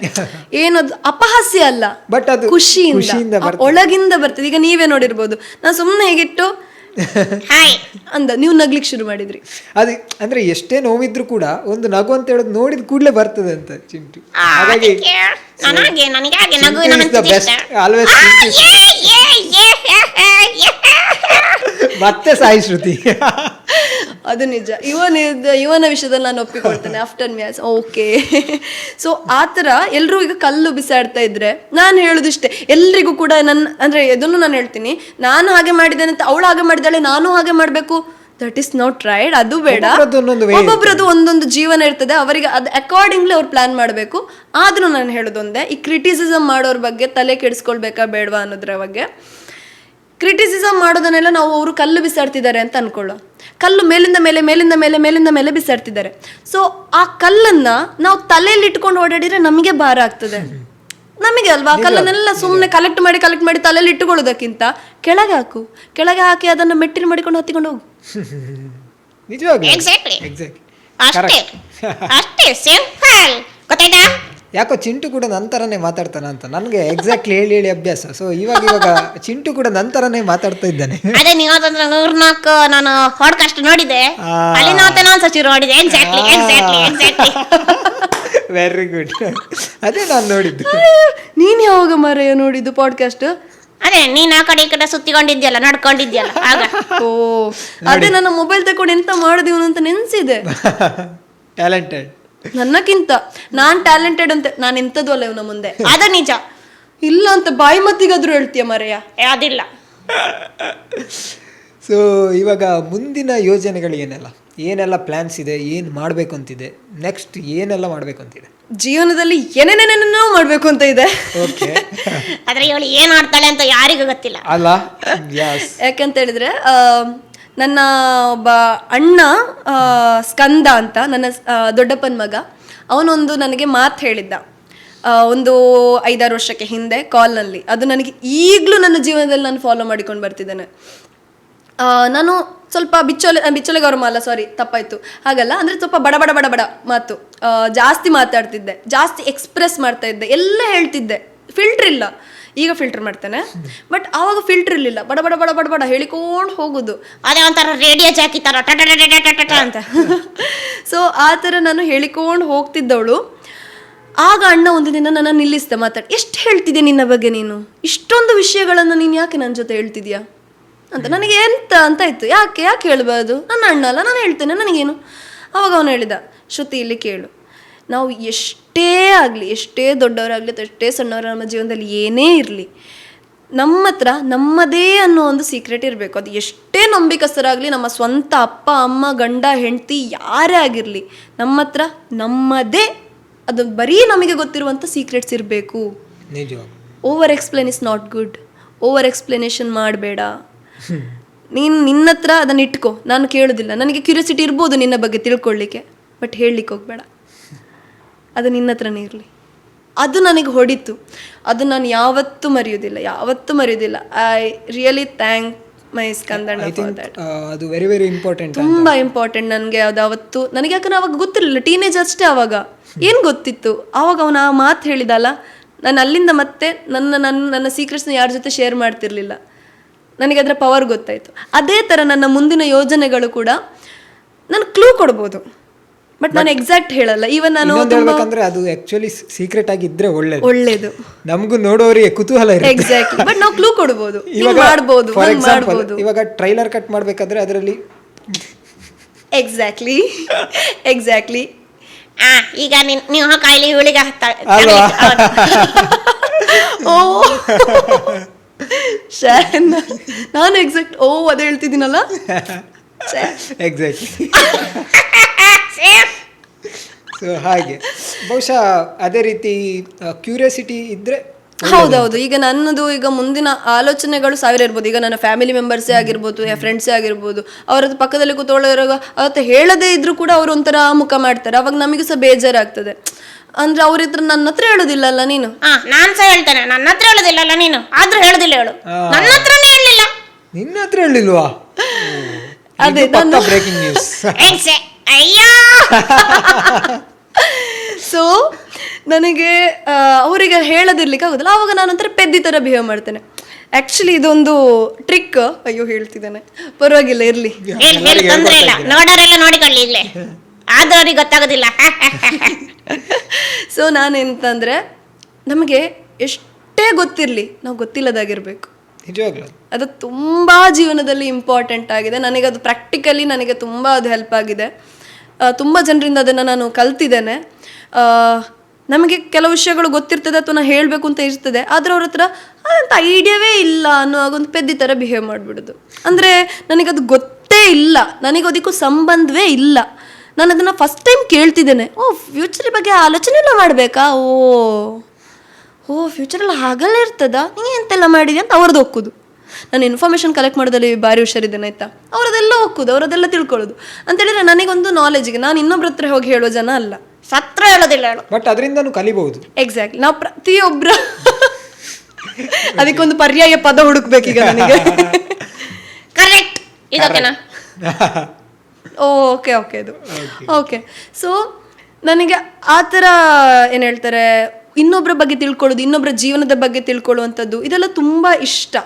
ಯಾಕಂದರೆ ನಾವು ಎಷ್ಟು ನಾಲೆಜನ್ನ ನಾವು ಎಕ್ಸ್ಪ್ಯಾಂಡ್ ಮಾಡ್ತೇವೆ ಅಷ್ಟು ನಾವು ಬದುಕಿನಲ್ಲಿ ನೆಮ್ಮದಿ ಸಿಗ್ತಾ ಹೋಗ್ತದೆ. ಅವರ ಅನುಭವಗಳು ಕೂಡ ಇರ್ತದಲ್ಲ, ಎಕ್ಸಾಕ್ಟ್ಲಿ ತಿಳ್ಕೊಂಡಾಗ ಹೌದು ಖುಷಿ ಆಗ್ತದೆ. ನಿಜ. ನಮಗೆ ಎಷ್ಟು ನಾವು ತಿಳ್ಕೊಳ್ತೇವೆ ಪ್ರಪಂಚದಲ್ಲಿ ಇರುವಂಥ ಎಲ್ಲ ವಿಚಾರಗಳನ್ನು. ಆದಷ್ಟು ಹೇಳ್ತಾರಲ್ಲ, ನನ್ನ ಅಣ್ಣನ ಕ್ಯಾಪ್ಷನಲ್ಲಿ ಇರೋದು ಅದೇ, ದೇಶ ಸುತ್ತು ಕೋಶ ಓದು. ಅದು ನನಗೂ ಸಹ ಇಷ್ಟ. ಎಲ್ಲ ಕಡೆ ಸುತ್ತಿಕೊಂಡಿರೋದು. ನೀನ್ ಹೇಳುವ ಸುತ್ತದ ಅದಲ್ಲ, ಇವನ್ ಹೇಳುದು ಅದು ತಿನ್ಲಿಕ್ಕೆ ಉಣ್ಲಿಕ್ಕೆ ಸುತ್ತದು, ಆ ಸುತ್ತದಲ್ಲ. ನನಗೆ ಇಷ್ಟ. ಪಾನಿಪುರಿ ಕೊಡಿಸ್ತೀರಾ? ಅರೆ ನೀನು ಹೋಗಿ ಎಲ್ಲರ ಹತ್ರ ಅದೇ ಕೇಳು, ಅದೇ ಐತಿ ಇವನದು. ಪಾನಿಪುರಿ ಅಂದ್ರೆ ತುಂಬಾ ಇಷ್ಟ. ಲಾಸ್ಟಿಗೆ ಒಂದು ಸುಕ್ಕ ಹುರಿಯಬೇಕು. ಇದ್ರಲ್ಲೆಲ್ಲ ಇವನು ಭಾರಿ ಹುಷಾರು, ತಿನ್ನುದೇ ಐತಿ ಯಾವಾಗ್ಲೂ. ಆದ್ರೆ ನಾನು ಹೇಳುದು, ಪ್ರಪಂಚದಲ್ಲಿ ಈ ತರ ಎಲ್ಲ ಇರ್ಬೇಕಾದ್ರೆ ನಾವು ಬೆಸ್ಟ್. ಸೊ ಶೋ ಅಲ್ಲಿ ತುಂಬಾ ವಿಚಾರಗಳನ್ನ ಹೇಳಿದ್ರಿ ಆಕ್ಚುಲಿ ನೀವು. ಹೌದಾ? ಹಾ, ಮತ್ತೆ ಎಷ್ಟು ನೀನೇ ಹೇಳಿದ್ದ. ಇವನು ಒಂದು ಕ್ರೆಡಿಟ್ ತಗೊಳ್ಳೋದಲ್ಲಿ ಅಬ್ಬಾ ನರಕವರಿಗಿಂತ ಜಾಸ್ತಿ ಇವನೇ ಕ್ರೆಡಿಟ್ ತಗೊಳ್ತಾನೆ ನನ್ನ ಪ್ರಕಾರ. ಇಲ್ಲ ನಾನು ಇವಳಿಗೆ ಎಲ್ಲ ಹೇಳಿ ಕೊಡ್ತೇನೆ. ಮಾಡ್ಲಿ ನನಗೆ ತುಂಬಾ ವಿಚಾರಗಳನ್ನ ಹೇಳಿದ್ರಿ. ಕೊನೆಯದಾಗಿ ಕೇಳೋದಿದ್ರೆ, ಲೈಫಲ್ಲಿ ನೀವು ಕಲ್ತಂಥ ಲೆಸನ್ಗಳು ಅದು ತುಂಬ ಇರ್ಬೋದು, ಬೇರೆಯವ್ರಿಗೆ ಕೂಡ ಹೆಲ್ಪ್ ಆಗ್ಬೋದು, ಯಾವುದೆಲ್ಲ ಅಂತ ಹೇಳ್ಬೋದು? ಖಂಡಿತ. ನನ್ನ ಜೀವನದಲ್ಲಿ ಪ್ರತಿಯೊಂದು ಕೂಡ ನನಗೆ ಪಾಠ ಕಲಿಸಿದಂಥದ್ದೇ ವಿಚಾರಗಳು, ಇನ್ಕ್ಲೂಡಿಂಗ್ ನಾನು. ಇವನಂತೂ ಜೀವನದ ಅತಿ ದೊಡ್ಡ ಪಾಠ, ಅತಿ ದೊಡ್ಡ ಒಂದು ಅಧ್ಯಾಯ. ಹಾಗಾಗಿ ಇವನನ್ನ ನಾನೇನು ಹೇಳೋದಕ್ಕಾಗೋದಿಲ್ಲ. ಹಾಗಾದ್ರೆ ಈಗ ನಿನ್ನ ನಿಜವಾದ ಲೈಫಿನ ಒಂದು ಲೆಸನ್ಸ್ ನ ಹೇಳು, ನಾನು ಸೈಲೆಂಟ್ ಆಗಿ ಕೂತ್ಕೊಳ್ತೇನೆ. ಅವನು ಕೇಳ್ತಾನೆ. ಹೌದು. ಅವಾಗ ಯಾಕಂತ ಹೇಳಿದ್ರೆ ಇದು ನನಗೂ ಸಹ ಕಲೀಲಿಕ್ಕೆ ಒಂದು ಅವಕಾಶ. ನೈಸ್. ಸೊ ನನ್ನ ಜೀವನದಲ್ಲಿ ಪ್ರತಿಯೊಂದು ಫೇಲ್ಯೂರ್ಸ್ ನನಗೆ ಕಲಿಸಿದ ಪಾಠ ಸಕ್ಸಸ್ಗಿಂತ ಜಾಸ್ತಿ. ನಾನು ಅದರಿಂದ ಕಲ್ತಿರೋ ಒಂದೇ ಒಂದು ಲೈನ್ ಥಿಂಗ್ ಏನಪ್ಪ ಅಂದರೆ, ಅಕ್ಸೆಪ್ಟ್ ದ ರಿಯಾಲಿಟಿ. ಪ್ರೆಸೆಂಟ್ ಏನಿದೆ ಅಕ್ಸೆಪ್ಟ್ ಇಟ್. ಇಲ್ಲ ಅಂತೇಳಿದ್ರೆ ನಿಂಗೆ ಮುಂದೆ ಬರೋದಕ್ಕಾಗೋದಿಲ್ಲ. ವಾಸ್ತವನ ನಾವು ಅರ್ಥ ಮಾಡ್ಕೊಳ್ಳೋದು ಕೆಲವರಿಗೆ ಅದಕ್ಕೆ ವರ್ಷಗಳೇ ಹಿಡಿಯುತ್ತೆ. ಅವರ ಜೀವನದ ಕೊನೆ ಘಟ್ಟದಲ್ಲಿ ಕೆಲವೊಂದ್ಸಲ ರಿಯಲೈಸ್ ಆಗುತ್ತೆ, ನನ್ನ ಜೀವನದಲ್ಲಿ ನಾನು ಏನೂ ಮಾಡಲಿಲ್ಲ. ಆ ಒಂದು ವಾಸ್ತವ ಯಾವುದೋ ಒಂದು ದಿನದ ಜೀವನಕ್ಕೋಸ್ಕರ ಇಡೀ ದಿನ ಸ್ಟ್ರಗಲ್ ಮಾಡೋದು ಜೀವನ ಅಲ್ಲ. ಜೀವನ ಅಂದರೆ ಬೇರೆ ಇದೆ. ಪ್ರತಿಯೊಂದು ನಿಮಿಷ, ಪ್ರತಿಯೊಂದು ಸೆಕೆಂಡ್ ಜೀವನ ಮಾಡೋದೇ ಅದು ಜೀವನ. ಪ್ರತಿಯೊಂದು ಸೆಕೆಂಡನ್ನು ಎಂಜಾಯ್ ಮಾಡಬೇಕು. ಒನ್ ಫ್ಯೂಚರ್ ಒನ್ ಲೈಫ್, ಅದನ್ನು ಅರ್ಥ ಮಾಡಿಕೊಂಡ್ರೆ ಜೀವನದಲ್ಲಿ ಬೇರೆ ಇನ್ನೇನು ಸಕ್ಸಸ್ ಇಲ್ಲ. ಫೇಲ್ಯೂರಲ್ಲಿ ನನಗೆ ಬರುವಂಥ ಲೆಸನ್ಸ್ ಏನಂದರೆ, ನಾನೀಗ 10-15 ಪ್ರಶಸ್ತಿಗಳು ಬಂದಿರೋದನ್ನೆಲ್ಲ ಒಟ್ಟೊಟ್ಟಿಗೆ ನೋಡ್ಬೋದು. ನಾನು ಅದರಲ್ಲಿ 30-40ರಲ್ಲಿ ಪಾರ್ಟಿಸಿಪೇಟ್ ಮಾಡಿ ಅದರಲ್ಲಿ 20-30ರಲ್ಲಿ ಸೋತಿದ್ದೇನೆ ಗುರು. ಅದು ಯಾರಿಗೆ ಗೊತ್ತುಂಟು? ಅದು ಯಾರಿಗೂ ಗೊತ್ತಿಲ್ಲ. ನಾನಲ್ಲಿ ಗೆದ್ದ ಒಂದು ಮೂಮೆಂಟ್ ಪ್ರೈಸ್ ಹಿಡ್ಕೊಂಡು ಅಂದಿದ್ದು ಎಲ್ರಿಗೂ ಕಾಣಿಸ್ತದೆ. ಬಟ್ ಅದರ ಹಿಂದೆ ಇಲ್ಲಿ ಸೋತು ಕಣ್ಣೀರು ಹಾಕಿದಂಥ ದಿನಗಳು ಯಾರು ನೋಡಿದ್ದಾರೆ ಹೇಳಿದಾನೆ ಎಲ್ಲಿದಾದ್ರೂ ಇಲ್ವಲ್ಲ. ಹಾಗಾಗಿ ಅದು ಯಾರಿಗೂ ಅದು ಗೊತ್ತಿರೋದಿಲ್ಲ. ಆ ಥರ ಫೇಲ್ಯೂರಲ್ಲಿ ನನಗೆ ಗೊತ್ತದ್ದು, ಗೆದ್ದಾಗ ಜಾಸ್ತಿ ಹಿಗ್ಗಬಾರ್ದು, ಸೋತಾಗ ಜಾಸ್ತಿ ಕುಗ್ಲೂಬಾರ್ದು. ನಾನು ಯಾವಾಗ ಥರ ಈಗ ಸೋತ್ರೆ ನಾನು ಅನ್ಕೊಳ್ತೀನಿ, ಇವಾಗ ನಾನು ಇಂಥ ದುಡ್ಡು ಕಳ್ಕೊಳ್ಳಿಲ್ಲ ಅಂತ ನಾನು ಸೋತದು ಅಂತ ಹೇಳಿದ್ರೆ ಅದನ್ನು ನಾನು ಹೇಳ್ತೇನೆ. ಎಷ್ಟು ದುಡ್ಡು ಲಾಸ್ ಆಗಿದೆ ಅಂತಾರೆ. ಫಾರ್ ಎಕ್ಸಾಂಪಲ್, ಈಗ ನೀವು ಎಜುಕೇಷನ್ ಅಂತ ದುಡ್ಡು ಇದು ಮಾಡ್ತೀರಾ. ಕೆಲವರು ಲಕ್ಷ ಕಟ್ಟಿ ಎಜುಕೇಷನ್ ಮಾಡ್ತಾರೆ. ಅವರು ಕೂಡ ಜಸ್ಟ್ ಪಾಸ್ ಆಗುವವರು ಇರ್ತಾರೆ, ರ್ಯಾಂಕ್ ತೆಗಿಯೋರು ಇರ್ತಾರೆ. ಹಾಗಂತ ನೆಕ್ಸ್ಟ್ ಆ ರ್ಯಾಂಕ್ ತೆಗೆದವರು ಕೂಡ ಇಲ್ಲಿ ಈ ಎಂತ ಜಸ್ಟ್ ಪಾಸ್ ಆದವರಿಗಿಂತಲೂ ಕಡಿಮೆ ಸಂಬಳಕ್ಕೆ ಕೆಲಸ ಮಾಡ್ತಾರೆ. ಏನು ಪ್ರಯೋಜನ ಬಂತು? ಹಾಗೇನೆ ಕೆಲವರು ಇಲ್ಲಿ ನಾರ್ಮಲ್ ಸಣ್ಣ ಪುಟ್ಟ ಶಾಲೆಯಲ್ಲಿ ಸಣ್ಣ ಇನ್ವೆಸ್ಟ್ಮೆಂಟಲ್ಲಿ, ಗೌರ್ಮೆಂಟ್ ಶಾಲೆಯಲ್ಲಿ ಅಥವಾ ಸಣ್ಣ ಇದರಲ್ಲಿ ಇದು ಮಾಡ್ತಾರೆ, ಬಟ್ ಒಳ್ಳೆ ಸ್ಯಾಲ್ರಿಯ ಜಾಬ್ ಸಿಗ್ತದೆ. It depends on the skills, ಅವರ ಒಂದು ಕೆಪಾಸಿಟಿ, ಟ್ಯಾಲೆಂಟ್. ಅದು ಅವರು ಎಷ್ಟು ಪೇ ಮಾಡಿದ್ದಾರೆ, ಎಷ್ಟು ಖರ್ಚು ಮಾಡಿದ್ದಾರೆ ಅದರಿಂದ ಅಲ್ಲ. ನಾವು ಎಲ್ಲಿ ಇನ್ವೆಸ್ಟ್ ಮಾಡ್ತೇವೆ ಅದು ಇಂಪಾರ್ಟೆಂಟ್. ಈಗ ನಾನು ಹಣ ಕಳ್ಕೊಳ್ಳಿಲ್ವ, ತುಂಬ ಕಳ್ಕೊಂಡಿದ್ದೇನೆ. ಎಷ್ಟು ಕಡೆ ನಾನು ಇನ್ವೆಸ್ಟ್ ಮಾಡಿದ್ದೇನೆ, ನಾನು ದುಡ್ದಿರೋದನ್ನೆಲ್ಲ ಎಲ್ಲೆಲ್ಲೋ ಸುರಿದಿದ್ದೇನೆ ನಾನು, ಯಾವುದ್ಯಾವುದೋ ಇದಕ್ಕೆ. ಈಗ ಪ್ಯಾಜೆಂಟ್ಸಿಗೆ ಹೋಗ್ತೇನೆ ನಾನು, ಪ್ಯಾಜೆಂಟ್ಸಿಗೆ ಎಷ್ಟು ಖರ್ಚುಂಟು ಗೊತ್ತುಂಟಾ? ತಲೆ ತಿರುಗ್ತದೆ ಅದರ ಒಂದೊಂದು ಕೇಳಿದರೆ. ಆದರೆ ನಾನು ಪ್ಯಾಜೆಂಟಿಗೆ ಹೋಗಿ ತುಂಬ ಒಳ್ಳೆ ಕೆಲಸ ಏನು ಮಾಡಿದೆ ಅಂದರೆ, ನನಗೆ ಮಾಡ್ಲಿಂಗ್ ಅಂದರೆ ಇದ್ದ ಒಂದು ವ್ಯೂ ಪಾಯಿಂಟೇ ಚೇಂಜ್ ಆಯಿತು. ಮಾಡ್ಲಿಂಗ್ ಅಂದರೆ ನಾನು ಅಂದ್ಕೊಂಡಿದ್ದೇ ಬೇರೆ, ಆದರೆ ಪ್ಯಾಜೆಂಟಲ್ಲಿ ನಾನು ಕಲ್ತಿದ್ದೇ ಬೇರೆ.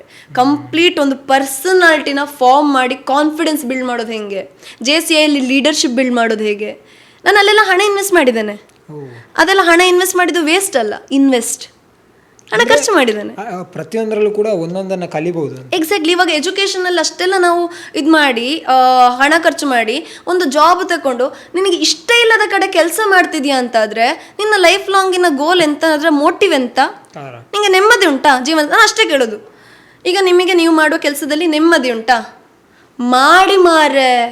ನಿಮಗೆ ನಿಜ ಹೇಳ್ತೇನೆ ನಾನು, ಒಂದೇ ಒಂದು ಕಂಪ್ಲೇಂಟ್ ಬರಬಾರ್ದು, ನಂಗೆ ಹಾಗಾಗ್ತುಂಟು ಹೀಗಾಗ್ತುಂಟು ಅಂತ. ನೆಮ್ಮದಿ ಉಂಟಲ್ಲ, ಮತ್ತೆಂತ ಕಂಪ್ಲೇಂಟ್ ಮಾಡಬೇಕು? ಅಷ್ಟು ಖರ್ಚು ಮಾಡಿದ್ದೀರಾ, ದುಡಿರಿ, ಈಗ ಖುಷಿಯಲ್ಲಿ ಮಾಡಿರಿ. ಅದೇ ನಾನೀಗ ಇನ್ವೆಸ್ಟ್ ಮಾಡಿರೋದ್ರಲ್ಲಿ ನಾನು ಎಷ್ಟೋ ವಿಚಾರಗಳನ್ನು ಕಲಿತೆ. ಸೋತು ಕಲಿತೆ. ಅದರಿಂದ ನನ್ನನ್ನು ಈಗ ಯಾವ ಸೋಲು ಅಲಗಡಿಸ್ಲಿಕ್ಕೆ ಆಗೋದಿಲ್ಲ. ಯಾವ ಸೋಲು ಬರಲಿ ನಾನು ಅದನ್ನು ಹೇಗೂ ತಗೊಂಡು ಹೋಗ್ತೇನೆ. ಯಾಕಂದ್ರೆ ಗೊತ್ತಿರ್ತದೆ ಅಂತ ಯಾವ ಥರ ಫೇಸ್ ಮಾಡೋದು ಅಂತ. ಎಕ್ಸಾಕ್ಟ್ಲಿ. ನನಗೆ ಈಗ ಯಾವುದು ಪ್ರಾಬ್ಲಮ್ ಇಲ್ಲ. ಯಾವ ಒಂದು ಕಷ್ಟ ಬಂದರೂ ಇನ್ನು ಸೋಲು ಅಂತಂತ ದೊಡ್ಡ ಸೋಲುಗಳು ಕಾಣಲಿಕ್ಕೆ ಯಾವುದಿಲ್ಲ. ಯಾಕಂದ್ರೆ ಕಾಣಿಷ್ಟು ಕಾರಣ ಆಯಿತು, ಅದನ್ನೆಲ್ಲ ಈಗ ಹೇಳಲಿಕ್ಕೆ ಆಗೋದಿಲ್ಲ, ಪಾಡ್ಕಾಸ್ಟ್ ಅವರು ಉದ್ದಾಗ್ತಾ ಉಂಟು. ಹಾಗಾಗಿ ತುಂಬ ವಿಚಾರಗಳುಂಟು. ನನ್ನ ಜೀವನವನ್ನು ಹೇಳ್ತಾ ಹೋದ್ರೆ ಒಂದು ಬುಕ್ ಬರಿಬೋದು. ಅದನ್ನು ಸಹ ಓದಬೇಕು ಈಗ ಚಿಂಟು. ಅಲ್ಲ, ಅದನ್ನ ಓದುವ ದಿನ ಆದಷ್ಟು ಬೇಗ ಬರಲಿ ಅಂತ ನಾನು ತಿಳ್ಕೊಳ್ತೇನೆ. ಚೆನ್ನಾಗಿ ಹೇಳಿದ್ರಿ ನೋಡಿ, ನನ್ನಕ್ಕಿಂತ ಚೆನ್ನಾಗಿ ಹೇಳಿದ್ರಿ ಅಲ್ವಾ? It's like very good compliment, thank you. So ನನಗೆ ಆ ಥರ ಜೀವನ ಹೇಳಿದರೆ ಅದೊಂದು ಬುಕ್ ಬರೆಯುವಷ್ಟು ಕಷ್ಟಗಳನ್ನು ನಾನು ಎದುರಿಸಿದ್ದೀನಿ, ತುಂಬ ನೋಡಿದ್ದೇನೆ. ಇಲ್ಲ ಅಂತ ಹೇಳಿದ್ರೆ ಈ ಥರದ ಮಾತುಗಳು ನನ್ನಿಂದ ಬರೋದಕ್ಕೆ ಸಾಧ್ಯ ಇಲ್ಲ. ಇದೆಲ್ಲ ನನ್ನ ಮನದ ಆಳದ ಮಾತುಗಳು. ಯಾವುದು ನನ್ನ ಆರ್ಟಿಫಿಷಿಯಲ್ ಆಗಿ ಎಲ್ಲಿಂದ ಬುಕ್ಕಿಂದ ಓದಿಕೊಂಡು ಬಂದು ಹೇಳ್ತಾ ಇಲ್ಲ. ಯಾವತ್ತು ಈಗ ಮತ್ತೊಂದು ನಾನು ನನ್ನದೇ ಒಂದು ಏಜ್ ಗ್ರೂಪಿನ ಹುಡುಗಿಯರಿಗೆ ಹೇಳೋದೇನೆಂದರೆ, ಅಲ್ಟಿಮೇಟ್ಲಿ ನಿಮ್ಮ ಲೈಫಿನ ಡ್ರೈವರ್ ನೀವೇ, ಯಾರೂ ಬರೋದಿಲ್ಲ. ಯಾರೂ ಬರೋದಿಲ್ಲ. ಎಲ್ಲರೂ ಬೇಕಾದ್ರೆ ನಿಮ್ಮನ್ನು ಕಾಲು ಎಳೆದು ಕೆಳಗೆ ಹಾಕ್ಲಿಕ್ಕೆ ಬರ್ತಾರೆ. ಯಶ್ ಅವ್ರದ್ದೊಂದು ಡೈಲಾಗ್ ಇದೆ, ಎಲ್ಲದಕ್ಕೆ ಯಶ್ ಅವ್ರು ಹೇಳ್ತೀನಿ, ಯಾಕಂದರೆ ನಂಗೆ ಅವರಂದ್ರೆ ಪ್ರಾಣ. ಯಾಕಂದರೆ ಒಂದು ಟೈಮಲ್ಲಿ ನಾನು ನನ್ನ ಈ ಪಯಣನ ಕೊನೆಗೊಳಿಸಬೇಕು. ನನಗೆ ಯಶ್ ಅಂತ ಹೇಳಿ ಕೂಡ ನೆನಪಾಯ್ತು, ನೀವು ಕನ್ನಡ ಸ್ಟಾರ್ಸ್ಗಳನ್ನು ಮೀಟ್ ಆಗಿದ್ದೀರಲ್ಲ. ಉದಾಹರಣೆಗೆ ಅಂದ್ರೆ ಒಟ್ಟಿಗೆ ಬಹುಶಃ ಅನುಶ್ರೀ ಅವರಾಗಿರ್ಬೋದು, ಅವ್ರ ಜೊತೆ ಎಲ್ಲ ಹೇಗಿತ್ತು? ಅನುಶ್ರೀ ಅಕ್ಕ ಅವ್ರು ತುಂಬಾನೇ ಜೆನ್ಯೂನ್ ಅಂಡ್ ಅವ್ರು ತುಂಬಾನೇ ಡೌನ್ ಟು ಅರ್ತ್. ನಮ್ಮ ಜೊತೆ ಸ್ವೀಟಾಗಿ ಮಾತಾಡ್ತಾರೆ. ಲೈಕ್ ನಮ್ಮ ಮನೆಯವ್ರದ್ದೇ ಫೀಲ್ ಕೊಡ್ತಾರೆ. She is so sweet. ಎಲ್ಲರೂ ಕೂಡ ಅಲ್ಲಿ ನಮಗೆ ತುಂಬ ಚೆನ್ನಾಗಿ, ರಮೇಶ್ ಸರ್ ಎಲ್ಲ ತುಂಬ ಸಪೋರ್ಟಿವ್ ಆಗಿ ಮಾತಾಡ್ತಾರೆ. ಟ್ಯಾಲೆಂಟ್ ಬಗ್ಗೆ ಅವರು ಎತ್ತಿ ಹಿಡಿದು ಮಾತಾಡ್ತಾರೆ. ಅವಕಾಶ ಇದ್ರೆ ಹೇಳ್ತೀವಿ ಅಂತ ಹೇಳ್ತಾರೆ. ಸೊ ಅವರದೆಲ್ಲ ಆ ಥರ ಒಂದು ಜೆನ್ಯೂನ್ ಪರ್ಸನಾಲಿಟೀಸ್. ನಿಶ್ವಿಕಾ ಮೇಡಮ್ ಆಗಿರ್ಬೋದು, ಅಥವಾ ಪ್ರೇಮಾ ಮೇಡಮ್ ಆಗಿರ್ಬೋದು, ತರುಣ್ ಸುಧೀರ್ ಸರ್ ಆಗಿರ್ಬೋದು, ಪ್ರತಿಯೊಬ್ಬರು ಕೂಡ ತುಂಬ ಸಪೋರ್ಟಿವ್ ಇದ್ದಾರೆ. ಎಲ್ಲಿ ಸಿಕ್ಕರು ಮಾತಾಡಿ. ಸೊ ಅಲ್ಲಿಂದನೂ ಕೂಡ ನೀವು ಕಲ್ತಿದ್ದೀರಿ ಅಂತ? ತುಂಬ ಖಂಡಿತ. ಅದಾದ್ಮೇಲೆ ಕೂಡ ತುಂಬ ಸ್ಟಾರ್ಸ್, ನಮ್ಮ ಮಯೂರಿ ಮ್ಯಾಮ್ ಆಗಿರ್ಬೋದು, ಅಥವಾ ಸುಷ್ಮಿತಾ ಅಕ್ಕ, ಎಲ್ಲರೂ ಕೂಡ ನಮಗೆ ತುಂಬಾನೇ ಸಪೋರ್ಟ್ ಇದ್ದಾರೆ, ಅದರಲ್ಲಿ ಯಾವುದೇ ಡೌಟ್ ಇಲ್ಲ. ಸೊ ನನಗೆ ಯಶ್ ಅವ್ರನ್ನ ಇನ್ನು ಅದು ಸಿಕ್ಕರೆ ಅದೇ ದಿನ ಡೆತ್, ಹಾರ್ಟ್ ಅಟ್ಯಾಕ್ ಆಗೋಗ್ಬಿಡ್ತದ ಅಂತ. ಬಿಕಾಸ್ ಒಂದು ಟೈಮಲ್ಲಿ ನನಗೆ ಹೇಗಾಗಿತ್ತು ಅಂದರೆ, ಜೀವನದಲ್ಲಿ ನನ್ನನ್ನು ಈ ಜೀವನನ ಕೊನೆಗೊಳಿಸ್ಬಿಡ್ಬೇಕು, ಈ ಪ್ರಯಾಣನ ಎಂಡ್ ಮಾಡಿಬಿಡ್ಬೇಕು ಅಂತಲೂ ಅಂದ್ಕೊಂಡಿದ್ದೆ. ಅಂದರೆ ಅಷ್ಟು ಕಷ್ಟಗಳು ಬರ್ತಿದ್ದಂಥ ಸಮಯ ಇತ್ತು, ಏನು ಕೂಡ ಆಗ್ತಿರ್ಲಿಲ್ಲ. ಆ ಟೈಮಲ್ಲಿ ನನಗೆ ಎಷ್ಟೊಂದು ಮಾತು ನಾನು ಕೇಳಿಸ್ಕೊಳ್ತೇನೆ, ಅಂದ್ರೆ ನನ್ನ ಅಭಿಮಾನಿಗಳಿಗೆ ನಾನೊಂದು ಮಾತು ಹೇಳ್ತೀನಿ. ನನ್ನ ಅಭಿಮಾನಿಗಳಾಗಿದ್ದುಕೊಂಡು ನೀವು ನನ್ನ ಫಸ್ಟ್ ಡೇ ಫಸ್ಟ್ ಶೋ ಬನ್ನಿ ಅಂತ ನಾನು ಹೇಳುದಿಲ್ಲ, ನನ್ನ ಕಟೌಟಿಗೆ ಹಾರ ಹಾಕಿ ಹಾಲೆರೀರಿ ಅಂತ ನಾನು ಹೇಳುದಿಲ್ಲ. ನೀವು ನಿಮ್ಮ ಪೇರೆಂಟ್ಸಿಗೆ ಒಳ್ಳೆ ಮಕ್ಕಳಾಗಿ, ನಿಮ್ಮ ಪೇರೆಂಟ್ಸ್ ನನ್ನ ಮಗ ಅಥವಾ ಮಗಳು ಯಶ್ ಅವರ ಅಭಿಮಾನಿ ಆಗಿದ್ದುಕೊಂಡು ನನ್ನ ಒಂದು ಹೆಮ್ಮೆ ತರುವಂತಹ ಒಂದು ವಿಚಾರ ಮಾಡಿದೆ, ಹೆಮ್ಮೆ ತರುವಂತಹ ಕೆಲಸ ಮಾಡಿದ್ದಾನೆ ಅಂತ ಹೇಳಿಸಿ ಅವರ ಆಶೀರ್ವಾದನೆ ನನಗೆ ಸಾಕು ಅಂತ ಅವ್ರು ಹೇಳ್ತಾರೆ. ನನಗೆ ಅಲ್ಲಿಂದ ಹೊಡಿತು. ನನಗೆ ನನ್ನ ಅಪ್ಪ ನನಗೆ ಪ್ರೌಡ್ ಮಾಡಿಸ್ಬೇಕಾದ್ರೆ ನಾನು ನೆಕ್ಸ್ಟ್ ಟಾರ್ಗೆಟ್ ಮಾಡಿದೆ. I am so happy. ನನ್ನ ಅಪ್ಪ ಅಪ್ಪನಿಗೆ ಖುಷಿ ಇದೆ. ಇವಾಗ ನಾನು ಫಿನಾನ್ಷಿಯಲಿ ಅಂತ ದೊಡ್ಡ ಇದೇನೋ ಆಗದೆ ಇರ್ಬೋದು, ಇನ್ನು ಆಗ್ಬೋದು ಮೇ ಬಿ, ಅಷ್ಟೇ. ಚಿಂಟು ಹೇಳಿದ್ಮೇಲೆ ಆಯ್ತು. ಹೌದು, ಕರೆಕ್ಟು. ಆದರೂ ನನ್ನ ಜೀವನದಲ್ಲಿ ನಾನೊಂದು ಮಟ್ಟಕ್ಕೆ ಬಂದಿದ್ದೇನೆ. ನನಗೆ ಇಷ್ಟೊಂದು ಜನ ಪ್ರೀತಿ ಕೊಡೋರಿದ್ದಾರೆ, ನನ್ನ ಕಷ್ಟ ಅಂತ ಹೇಳಿದ್ರೆ ಓಡಿ ಬರುವವರಿದ್ದಾರೆ. ಅಂಥ ಜನರನ್ನ ನಾನು ಸಂಪಾದನೆ ಮಾಡಿದ್ದೇನೆ. ನನಗೀಗ ಯಾವುದೇ ಕೊರಗಿಲ್ಲ. ನಾನು ಎಲ್ಲ ಟ್ರೈ ಮಾಡಿದ್ದೇನೆ ನನ್ನ ಜೀವನದಲ್ಲಿ. ನನಗೆ ಆಸೆ ಇದ್ದದನ್ನು, ಅಂದರೆ ಆಸೆ ಇದ್ದದನ್ನು ಒಳ್ಳೆ ರೀತಿಯಲ್ಲಿ ಎಲ್ಲನೂ ನಾನು ನನಗೆ ಟಚ್ ಮಾಡಿ ನೋಡಿದ್ದೇನೆ. ಅದರಲ್ಲಿ ನನಗೆ ಸಕ್ಸಸ್ ಸಿಗೋದ್ರಲ್ಲಿ ಸಿಗದೇ ಇರೋದ್ರಲ್ಲಿ ಇನ್ನೂ ಬಾಕಿ ಇದೆ. ಹೋರಾಡ್ತಾನೆ ಇದ್ದೀನಿ. Still I am in struggling point. So no worries. I'm happy. I'm super happy with what I have. ನಾನಂತೂ ನನಗಂತೂ ಇವಳ ಹಿಂದೆ ಹೋಗಿ ಎಷ್ಟು ಖುಷಿ ಆಗ್ತದೆ ಅಂದ್ರೆ ಚಂದದ ಹುಡುಗಿಯರು ನೋಡ್ಲಿಕ್ಕೆಲ್ಲ ಸಿಗ್ತಾರೆ. ಅದೆಲ್ಲ ಇದ್ದಾರೆ. ಅವನು ಅದಲ್ಲೇ ಇದ್ದಾನೆ, ಅವನು ಅಲ್ಲಿಂದ ಹೊರಗೆ ಬರುದೇ ಇಲ್ಲ. ಸೊ ಮೋಸ್ಟ್ಲಿ ಈ ಪಾಡ್ಕಾಸ್ಟ್ ಮುಗಿಸ್ಬೇಕು ಅಂತ ಹೇಳಿದ್ರೆ ಸ್ವಲ್ಪ ಕಷ್ಟ ಆಗ್ತಾ ಉಂಟು. ಯಾಕಂತ ಹೇಳಿದ್ರೆ ಚಿಂಟು ಮಾತು ಮಿಸ್ ಆಗ್ತದೆ ಅಂತ. ಅಯ್ಯೋ, ಹಾಗಾದ್ರೆ ನನ್ನದು ಸಪರೇಟ್ ಒಂದು ಪಾಡ್ಕಾಸ್ಟ್ ಮಾಡಿ. ಬೇಡ ಬೇಡ ಬೇಡ ಬೇಡ ಬೇಡ ಬೇಡ ಬೇಡ ಬೇಡ, ನಾನಲ್ಲ ಮಾಡೋದಿಲ್ಲ. ನನ್ನನ್ನು ಬಿಟ್ಟು ಹೋಗುದೇವನು. ನಾನು ಫೇಮಸ್ ಆಗ್ತಾನೆ ಅಂತ ಹೊಟ್ಟೆವರಿ ಅಲ್ವಾ? ಸೂಪರ್. ಸೊ ಬಹುಶಃ ಇಷ್ಟೊತ್ತು ತುಂಬ ವಿಚಾರಗಳನ್ನು ಹೇಳಿದ್ರಿ ನೀವು. ಅದೇ ಮಿಸ್ ಮಾಡ್ಕೊಳ್ತಾ ಇರೋದು ಚಿಂಟು ಅನ್ನ. ಒಬ್ವಿಯಸ್ಲಿ ನಾನು ಮಿಸ್ ಮಾಡ್ಕೊಳ್ತೇನೆ, ಈವನ್ ಪ್ರೇಕ್ಷಕರು ಕೂಡ, ಪ್ರತಿಯೊಬ್ಬರು ಕೂಡ ಮಿಸ್ ಮಾಡ್ಕೊಳ್ತಾರೆ. ಹಾಗೆ ಸುಳ್ಯದಿಂದ ಹೊರಟಂಥ ಪಯಣ ಇವತ್ತು ಇಲ್ಲಿಗೆ ಮುಟ್ಟಿದೆ. ಇದು ಇನ್ನಷ್ಟು ದೊಡ್ಡ ಒಂದು ಯಶಸ್ಸನ್ನು ಕಾಣಲಿ ಅಂತ ಹೇಳುವಂಥದ್ದು ನನ್ನ ಆಶಯ. ಹಾಗೆ ಪ್ರತಿಯೊಬ್ಬರು ಕನ್ನಡಿಗರ ಹಾಗೆ ಇಡೀ ದೇಶದಾದ್ಯಂತ ನೀವು ಫೇಮಸ್ ಆಗಿ, ಜೊತೆಗೆ ನಾವು ನಿಮ್ಮ ಜೊತೆ ಸದಾ ಇರ್ತೇವೆ. ನಮಗಂತೂ ತುಂಬ ಹೆಮ್ಮೆ. ದಕ್ಷಿಣ ಕನ್ನಡದವರು, ಸುಳ್ಯದವರು ಅಂತ ಹೇಳೋದು ಒಂದು ಹೆಮ್ಮೆ. ಆದರೆ ಮತ್ತೊಂದು ಖಂಡಿತವಾಗಿಯೂ ಇನ್ನಷ್ಟು ನೀವು ಬೆಳಿತೀರಾ. ಹಾಗೆ ಇನ್ನಷ್ಟು ಶೋಗಳನ್ನು ಕೊಡಿ, ಇನ್ನಷ್ಟು ಬೆಳೀರಿ, ಇನ್ನಷ್ಟು ಜನ ನಿಮ್ಮನ್ನು ರೆಕಗ್ನೈಸ್ ಮಾಡುವಾಗೆ ಆಗಲಿ ಅಂತ ಹೇಳೋದು ನನ್ನ ಆಶಯ. ಸೊ ಇಷ್ಟೊತ್ತು ನೀವು ನಿಮ್ಮ ಅಭಿಪ್ರಾಯಗಳನ್ನೆಲ್ಲ ಹಂಚಿಕೊಂಡಿದ್ದೀರಾ. ಹಾಗೆ ಪ್ರೀತಿಯಿಂದ ಸಮಯ ಕೊಟ್ಟು ಬಂದು ಇಲ್ಲಿ ಇನ್ವೆಸ್ಟ್ ಮಾಡಿದ್ದೀರಾ. ಇನ್ವೆಸ್ಟ್ ಮಾಡಿದ್ದೀರಾ. ಹಾಗಾಗಿ ತುಂಬ ಹೃದಯದ ಧನ್ಯವಾದಗಳು. ನಿಮ್ಗೆ ಹೇಗೆ ಅನ್ನಿಸ್ತು ಗೊತ್ತಿಲ್ಲ ಪಾಡ್ಕಾಸ್ಟ್. ನನಗಂತೂ ಸಖತ್ ಇಷ್ಟ ಆಯ್ತು. ಎಸ್ಪೆಷಲಿ ಪ್ರಣಾ ನನಗೆ ತುಂಬಾ ಇಷ್ಟ ಆಗಿತ್ತು. ಹೌದಾ? ಹಾಗಾದ್ರೆ ಮನೆಗೆ ಕರ್ಕೊಂಡು ಹೋಗಿ ಮಸಾಲ ಪುರಿ ಅಲ್ಲ, ನಾನೇ ಮನೆಗೆ ಕರ್ತೇನೆ. ನನಗೆ ಹಾಗಾದ್ರೆ ನೀನು ಹೇಳ, ನೀನಿಲ್ಲೇ ಇರು, ಇದನ್ನೆಲ್ಲ ಕ್ಲೀನ್ ಮಾಡು. ಓ ಎಂತ ಈಗಂತ ನಿಮ್ಮೊಟ್ಟಿಗೆ ಫ್ರೆಂಡ್ ಅದ್ನ ಅಂತ ಎಂತ ಮಾರೆ, ಈಗ ಮಾಡ್ಬಾರ್ದು. ಎಂತ ಆಗುದಿಲ್ಲ, ನೀನ್ ನನಗೆ ಸ್ವಲ್ಪ ರೇಖು ಕೊಡು ನಿನ್ನಿಂದ ಅಲ್ವಾ? ಸೊ ಹಾಗಾಗಿ thank you so much. Thank you so much Bharatavani. ನಿಮ್ಮ ನ್ಯೂಸ್ ಇನ್ನಷ್ಟು ಹೆಚ್ಚೆಚ್ಚು ಈ ಥರದ ಪಾಡ್ಕಾಸ್ಟ್ಗಳು ಬರಲಿ, ಇನ್ನಷ್ಟು ಜನರಿಗೆ ರೀಚ್ ಆಗಲಿ. ಆಲ್ರೆಡಿ ಇದರ ರೀಚ್ ತುಂಬ ಚೆನ್ನಾಗಿದೆ, ತುಂಬ ಚೆನ್ನಾಗಿ ತಗೊಂಡು ಹೋಗ್ತಿದ್ದೀರಾ. ಈ ಥರನೇ ನಮ್ಮ ಪುತ್ತೂರು ಮಾತ್ರ ಅಲ್ಲ, ನೀವು ಎಲ್ಲ ಭರತವಾಣಿ ಹೆಸರಿಗೆ ತಕ್ಕಾಗೆ ಭಾರತದಾದ್ಯಂತ ತಲುಪಲಿ ಭರತವಾಣಿ. ಚೆನ್ನಾಗಿ ಇನ್ನೂ ಸಕ್ಸಸ್ ಸಿಗಲಿ ಅಂತ ನಾನು ನಿಮಗೆ ವಿಶ್ ಮಾಡ್ತಾ ಇದ್ದೀನಿ. All the very best. Thank you. ಸಖತ್ತಾಗಿ ಮಾಡ್ತಿದ್ದೀರಾ, ನಂಗೆ ಇಷ್ಟ ಆಯ್ತು. ಚಿಂಟು ವಿಶ್ ಮಾಡಲಿಲ್ಲ ಇನ್ನು. ನಾನಂತೂ ಇಷ್ಟ ಅಲ್ಲ, ನಾನು ನನ್ನನ್ನೇ ಸಮರ್ಪಿಸಿಕೊಳ್ಳುವ ಲೆವೆಲಿಗೆ ಬಂದಿದ್ದೇನೆ. ಶಾಬಾಷ್, ಆಯ್ತಲ್ಲ. ಹಾಗಾದ್ರೆ ಒಬ್ರು ಫ್ಯಾನ್ ಸಿಕ್ಕಿದ್ರಿ. ಸೀರಿಯಸ್ಲಿ ನಾನು ಫ್ಯಾನ್ ಅಲ್ಲ, ನಾನು ಇಲ್ಲಿದ್ದ ಡೈ ಹಾರ್ಟ್ ಫ್ಯಾನ್ ಆಗಿದ್ದೀನಿ. ಶಾಬಾಷ್, ಸಖತ್ ಇಷ್ಟ ಆದ್ರು. Thank you Chintu.